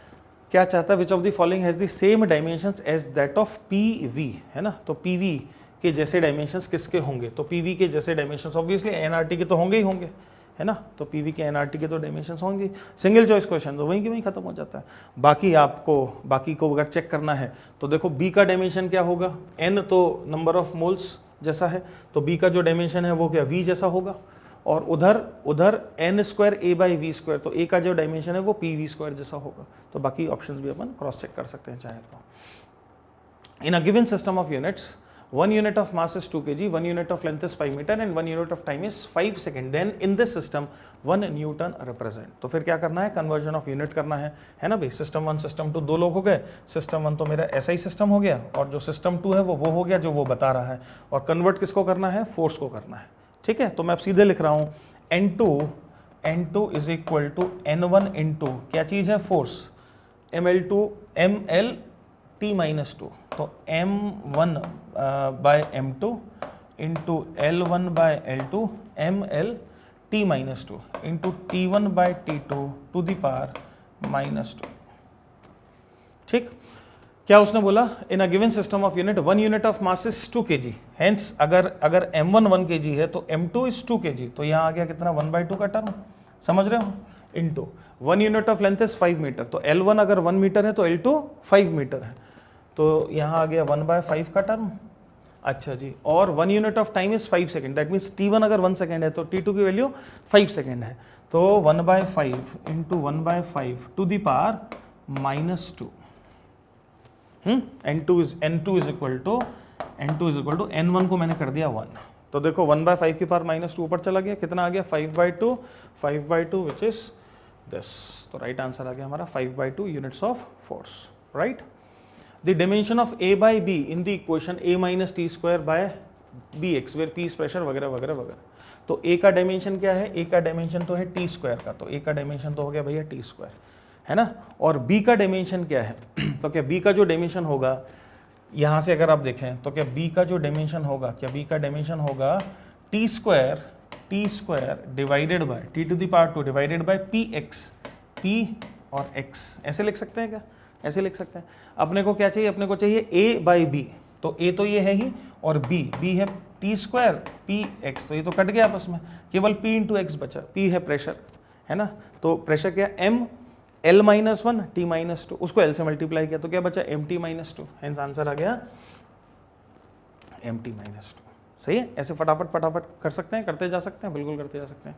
और देखो suppose a is equal to b to the power n c to the power m, where a has dimension l t, b has dimension this and c has a dimension of this, then the exponents n and m have the values of, तो क्या दोनों तरफ dimensions रखें और dimension analysis करके n और m की value निकाल लें। इजी है, छोड़ दे रहा हूं मैं आपके लिए, आंसर वेरीफाई करिएगा, प्रैक्टिस करिएगा, आंसर आएगा 1/5, 3/5। अगला देखो, which of the following combinations of three dimensionally different physical quantities p, q and r can never be a meaningful quantity, है ना, इनमें से कौन सा थ्री डिफरेंट क्वांटिटीज हैं, तो तीनों लोग अलग अलग हैं, थ्री डिफरेंट क्वांटिटीज हैं, तो चूंकि तीनों अलग अलग हैं, है ना भाई, हेंस अगर मैं इन चारों में देखूं तो मुझे तुरंत यहां दिखाई देना चाहिए कि चूंकि p माइनस क्यू किया उसने और उसने बोल दिया कि तीनों अलग अलग हैं, तो क्या p माइनस क्यू ऑपरेशन नहीं हो पाएगा, तो क्या ये मीनिंगलेस हो सकता है, बाकी ऑपरेशंस जस्टिफाइड हो सकते हैं, तो क्या आंसर आ जाएगा अपना सी।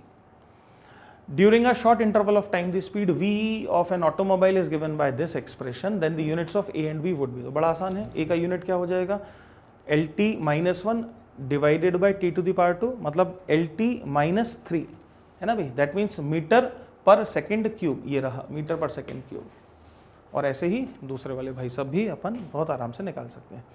P represents radiant energy per unit volume, C represents speed of light, and Q radiant energy striking per unit area per second. Then non-zero integers x, y and z such that px, qy, cz is dimensionless may be. तो क्या करें, P, Q और C की expressions बता दी हैं क्या है, जैसे P क्या है, रेडियंट एनर्जी मतलब एनर्जी पर यूनिट वॉल्यूम, तो P है energy per unit volume, energy है ml2 t-2, तो एनर्जी है पर यूनिट वॉल्यूम मतलब L क्यूब से डिवाइड कर दिया, और उसकी पावर कितनी चढ़ा दी, x, ये हो गया P की पावर x। अच्छा जी, और C क्या है, स्पीड ऑफ लाइट है, और Q क्या है, Q is radiant energy striking पर यूनिट एरिया पर सेकेंड, तो पर यूनिट एरिया पर सेकेंड, तो ml2 t-2 पर यूनिट एरिया और पर सेकेंड, ये है Q, और Q की पावर क्या है, Q की पावर है y, इसकी पावर चढ़ा दी y, और C जो है वो है speed of light, that means LT-1 और उसकी पावर है Z, LT-1 की पावर है Z। और क्वेश्चन क्या चाहता है, क्वेश्चन चाहता है कि ये जो नंबर आए ये डायमेंशनलेस हो जाए, है ना, और ऐसा होने के लिए x, y, z के क्या वैल्यूज हो सकती हैं। तो जरा m की पावर देखें, यहाँ से m की पावर x है, यहाँ से m की पावर y है, वहाँ तो m है ही नहीं, तो that means x plus Y is equal to 0, क्योंकि m की पावर 0 चाहता हूँ मैं, सबकी पावर 0 चाहता हूँ। l को देखें, यहाँ से l आ जाएगा -1, तो -x, अच्छा यहाँ से तो l स्क्वायर कट ही गया, तो इसमें l आया ही नहीं, और यहाँ से आ गया z, hence -x plus z must be equal to 0, ठीक, और t की पावर में देखो -2x, और ये हो गया -3, तो -3y -2x -3y ऊपर ले गया मैं उसको, और -z इज इक्वल टू 0। ये तीन इक्वेशंस आ गई हैं, और हमें ये देखना है कि इन चारों में से कौन सी इक्वेशन जस्टिफाइड हो रही है। तो x plus Y is equal to 0 से देख लेते हैं, a गलत है, x plus Y is equal to 0 b हो सकता है, और x plus Y is equal to 0, तो अभी अपने पास b और c दो ऑप्शन है। दूसरा देख लेते हैं, -x plus z is equal to 0, तो -x plus z is equal to 0, c भी गलत है ना, c भी गलत है, तो ऑब्वियसली राइट ऑप्शन अपना b बन गया, तो राइट ऑप्शन भी आ गया, खत्म हो गया खेल। If we compare 3 units, millimeter, kilogram and microsecond, which unit is largest? If we compare 3 units, millimeter, kilogram and microseconds, तो क्या पहली बात है, क्या इनका कंपैरिजन किया जा सकता है, क्या गधे और घोड़े का कंपैरिजन किया जा सकता है, नहीं, गधे का गधे से हो सकता है, घोड़े का घोड़े हो सकता है, गधे और घोड़े का कंपैरिजन कैसे होगा, है ना, तो obviously these quantities can not be compared. Specific gravity has dash dimension, specific gravity is relative density, dimensionless है, dash dimension in mass, dash dimensions in length and dash dimensions in time, मतलब क्या है यहाँ पर power से है, मतलब वो आपसे पूछ रहा है कि स्पेसिफिक ग्रेविटी का अगर मैं डायमेंशन लिखता हूँ तो मास की क्या पावर होगी और टाइम की क्या पावर होगी और लेंथ की क्या पावर होगी, 0 0 0, डायमेंशनलेस है, 0 0 0। ऐसा unit of length is based on the distance from the north pole, the wavelength of the light emitted by this, precision meter stick in Paris and the speed of light। तो ये जो हमारे जो fundamental है उनको जो हमने define किया है, दैट मीन्स 1 मीटर लेंथ क्या होता है, 1 सेकेंड टाइम क्या होता है, वो जो फंडामेंटल डेफिनेशंस हैं जो एनसीईआरटी की किताब में दिया हुआ है, इसलिए मैंने आपसे कहा एनसीईआरटी ज़रूर से पढ़ें। तो वो जो फंडामेंटल डेफिनेशन दी हुई है उन फंडामेंटल डेफिनेशंस को आपने देखना पड़ेगा, रेफर करना पड़ेगा। तो जो 1 मीटर लेंथ है वो स्पीड ऑफ लाइट पर बेस्ड डिफाइन किया गया है। In a certain system of unit, 1 unit of time is 5 seconds, 1 unit of mass is 20 kg, 1 unit of length is 10 meter. In this system, 1 unit of power will correspond to, तो कर पाओगे, दो system वाला case है, हमने कई questions कर लिए, तो मैं छोड़ दे रहा हूँ आपके लिए, राइट आंसर आएगा ये, क्रॉस वेरीफाई कर लेना, जो मैं छोड़ रहा हूँ वो आपने जरूर से करने हैं, है ना, ये क्वेश्चंस इसीलिए सो दैट आप प्रैक्टिस कर लें अच्छे से। If the unit of length be doubled, then the numerical value of the universal gravitational constant G will become. If the unit of length be doubled, तो G के expression की बात हो रही है, तो सबसे पहले हम G का एक्सप्रेशन समझें कि G का एक्सप्रेशन है क्या। तो अभी हमने कई बार देख लिया है, तो G को हम कह सकते हैं F R square by M का square, F R square by M का स्क्वायर, एफ है M L T minus 2, R square है ये और एम का स्क्वायर है ये। हेंस क्या लेंथ की पावर कितनी है, लेंथ की पावर है 3, है ना। हेंस यूनिवर्सल ग्रेविटेशनल कांस्टेंट में एल का जो डायमेंशन है वो एल का डायमेंशन है 3। वो क्या कह रहा है, वो कह रहा है कि अगर मैं लेंथ को कर दूं डबल तो न्यूमेरिकल वैल्यू का क्या हो जाएगा। तो n1 u1 is equal to n2 u2 है। अगर आपने लेंथ को डबल कर दिया तो क्या न्यूमेरिकल वैल्यू 1/8 टाइम हो जाएगी, क्योंकि पावर कितनी जा रही है, पावर जा रही है 3, समझ रहे हो, चूंकि पावर 3 जा रही है और n इंटू यू का प्रोडक्ट सेम रखना है, लेंथ को दुगना कर दिया तो 8 गुना उधर बढ़ा, तो क्या मैग्नीट्यूड 1/8 गुना करना पड़ेगा। In a system, the force of attraction between 2 point masses of 1 kg each situated 1 kilometer apart is taken as a unit of force and is called Newton, ठीक है, Newton written in reverse order, ठीक है जी, जैसा भी कह लो। If G is this and in SI units, then which of the following is true? तो one, अच्छा newton नहीं, वन नॉटवीन है, वन नॉटवीन इज दिस न्यूटन। तो बेसिकली उसने क्या किया, force of attraction between 2 point masses of 1 kg each situated 1 kilometre apart is taken as a unit of force. तो पहले हम उसकी जरा वैल्यू निकाल लें। Force of attraction between 2 point masses 1 kilometre 1 kg each situated 1 kilometre apart, तो force actually में होगा कितना, तो वो होगा 6.67 into 10 to the power minus 11, ये तो है G into m1 m2 which is 1 into 1 divided by r का स्क्वायर, 1 किलोमीटर अपार्ट है ना, तो मीटर कितना 10 टू द पावर 3 और उसका स्क्वायर तो 10 टू द पावर 6, ठीक, वो ऊपर चला गया। ये अभी न्यूटन में लिख रहा हूँ मैं, है ना, ये न्यूटन में लिख रहा हूँ, तो कितना हो गया, वो हो गया 6.67 into 10 to the power of minus 17 newton. तो ये फोर्स है 6.67 into 10 power minus 17 newton force है। अब वो क्या कह रहा है कि इसको एक न्यूटन बना लो, कह रहा है कि इसको नॉटवीन बना लो, है ना, इसको एक नॉटवीन, दिस इज 1 यूनिट ऑफ नॉटवीन। तो वो कितने यूनिट्स के बराबर होगी, अगर इसको मैं नॉटवीन बना लूं तो उस नॉटवीन में कितने न्यूटन होंगे, उस नॉटवीन में कितने न्यूटन्स होंगे, तो उस नॉटवीन में 6.67 इंटू 10 पावर माइनस 17 न्यूटन्स होंगे। इसी को तो यूनिट बनाने के लिए कह रहा है, इसी को तो कह रहा है कि दिस इज इक्वल टू 1 नॉटवीन। तो 1 नॉटवीन में कितने न्यूटन्स होंगे, 1 नॉटवीन में इतने न्यूटन्स होंगे। In a two different system of units, an acceleration is represented by the same number while velocity is represented by numbers in the ratio of 1:3. Then the ratio of units of length and time are respectively in two different system of units. तो दो अलग अलग unit हो गए, 1 और 2 मान लिया अपन ने, ठीक है। Acceleration is represented by the same number, है ना, that means जब मैं n1 u1 is equal to n2 u2 कर रहा हूँ तो n1 और n2 की वैल्यू एक्सेलरेशन के लिए सेम है। इसका मतलब हुआ कि L1 T1 की power -2 is equal to L2 T2 to the power -2 बनेगा, इसका ये मतलब हुआ। अच्छा जी, फिर क्या कहता है, while velocity is represented by numbers in the ratio 1:3, मतलब क्या हुआ, मतलब हुआ n1 into L1 T1 -1 is equal to n2 into L2 T2 -2। तो n1 बाय n2 का जो रेशियो है, वो है 1:3 is 1:3 which is equal to n1 by n2 का रेशियो क्या हो जाएगा, L2 by L1 into T2 sorry -1 है ना, T2 by T1 to the power of -1, ठीक, करेक्ट है। अच्छा जी, then the ratio of units of length and time are respectively, अच्छा जी, इधर आ जाते हैं। यहाँ से क्या हम L2 by L1 को अगर देखें, L2 by L1 तो क्या वो होगा T1 by T2 to the power of -2। क्या मैं इसको उठा के यहाँ रख दूँ, hence 1/3 is equal to L2 by L1 है T1 by T2 to the power of -2, है ना भाई। और इसको उल्टा कर लें तो आ जाएगी पावर कितनी, 1, तो -2 और +1 -1, सो T1 by T2 की पावर -1, दैट मीन्स उसका उल्टा T2 by T1, hence 1/3 is T2 by T1, है ना, 1/3 इज T2/T1। तो क्या चाहता है, ratios of the units of length and time would be respectively. तो टाइम का जो रेशियो है वो कितना बन जा रहा है, टाइम का रेशियो बन जा रहा है 1:3 का।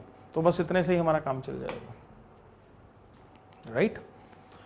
To find the distance d over which a signal can be seen clearly in foggy condition, a railway engineer uses dimension analysis and assuming that the distance depends on the mass density rho of the fog, intensity which is power per unit area s of the light from the signal and its frequency f. Then the engineer finds that d is proportional to s to the power 1 by n, then find the value of n। ठीक है जी। तो क्या करें, हम एक formula लिखें, dimension analysis करें दोनों तरफ और फिर उसकी वैल्यू निकालें। जेईई एडवांस 2014 में आया हुआ है, ठीक है जी। देन दी डी क्या था, डी था डिस्टेंस। तो मैंने फॉर्मूला सोचा कि distance D is equal to some constant C into क्या क्या चीजें हैं, density rho of the fog, तो डेंसिटी रोहो की power A, intensity per unit area S की पावर बी और एंड इट्स फ्रीक्वेंसी एफ, तो फ्रीक्वेंसी एफ की पावर सी। और क्या मैं दोनों तरफ डायमेंशनल एनालिसिस लगा दूं और क्या मैं एबीसी की वैल्यूज निकाल सकता हूं। क्वेश्चन ने आपसे क्या पूछा है, क्वेश्चन ने आपसे पूछा है कि एस की पावर अगर 1 बाय एन है तो एन बता दो। तो क्या आप निकालें बी, क्या बी जो होगा, क्या that B is 1 by n. ठीक है जी, तो आपको एन बताना है, दैट मीन्स 1 बाय बी बताना है। सॉल्व कर लोगे अपने आप, आंसर बता रहा है बी। ओके, तो जेईई एडवांस 2015 का क्वेश्चन देखिए, लास्ट क्वेश्चन है। In terms of potential difference V, तो वी है पोटेंशियल डिफरेंस, इलेक्ट्रिक करंट है आई और परमिटिविटी है एप्सिलॉन नॉट और परमिएबिलिटी है म्यू नॉट, है ना। तो ये सब चीज़ें दी दी हैं। स्पीड ऑफ लाइट है C, then the dimensionally correct equation is R, है ना। अब अगर आपने कोर्स पढ़ा हो तो मैंने अगर आपको पढ़ाया होता और ये एग्जाम अगर आपने लिखे होते तो आपके लिए चुटकिया का खेल हो जाएगा, क्योंकि मैं चिक चिक के बच्चों को बताता हूँ, समझाता भी हूँ कि परमिटिविटी और रेजिस्टेंस के बड़ा मज़ेदार एक रिलेशनशिप है कि रेजिस्टेंस का जो डायमेंशन है, that is dimensionally equal to 1 upon epsilon nought C. तो 1 अपॉन एप्सिलॉन नॉट सी का डायमेंशन और रेजिस्टेंस का डायमेंशन आपस में बराबर आता है। आप इसको क्रॉस वेरीफाई भी कर सकते हैं। रेजिस्टेंस का डायमेंशन आप किसी भी रिलेशनशिप से V equal to I R से उठा लें, जैसे hence V equal to I R से अगर अपन उठाएं तो रेजिस्टेंस का जो डायमेंशन बनेगा that would be potential difference divided by current. And potential difference का डायमेंशन निकालने के लिए हम energy is equal to charge into potential difference का इस्तेमाल कर सकते हैं। हेंस पोटेंशियल डिफरेंस का डायमेंशन हो जाएगा energy mL2T-2 divided by charge, है ना भाई, डिवाइडेड बाय चार्ज। और चार्ज का क्या डायमेंशन है, चार्ज का डायमेंशन है A इंटू टी। तो ये तो हो गया पोटेंशियल डिफरेंस का डायमेंशन, और नीचे में है करंट तो वो भी AT ही है, तो A²T²। ये तो बन गया हमारे रेजिस्टेंस का डायमेंशन। और इधर 1 अपॉन एप्सिलॉन नॉट सी, तो अपने को एप्सिलॉन नॉट का डायमेंशन चाहिए, वो कहाँ से निकाल सकते हैं, वो निकाल सकते हैं हम F is equal to 1 upon 4 pi epsilon naught Q1 Q2 divided by R² से। Hence dimension of epsilon naught would be given by dimension of Q1 into Q2 AT, तो A²T², तो ये बना A²T² divided by FR²। F है mLT-2 और R² है L⁻²। ठीक है जी, तो दिस इज एप्सिलॉन नॉट। तो एप्सिलॉन नॉट इंटू सी, या उल्टा कर लेते हैं इसका, तो या एप्सिलॉन नॉट इंटू सी कर लेते हैं। चलो पहले सी से और मल्टीप्लाई कर लेते हैं, तो सी इंटू एप्सिलॉन नॉट, तो दिस मल्टीप्लाइड बाय LT-1। मैं पहले से जो मुझे पता है उसको क्रॉस वेरीफाई करा रहा हूँ केवल, है ना, सो दैट आप आगे के लिए भी इसको अपने दिमाग में रखें।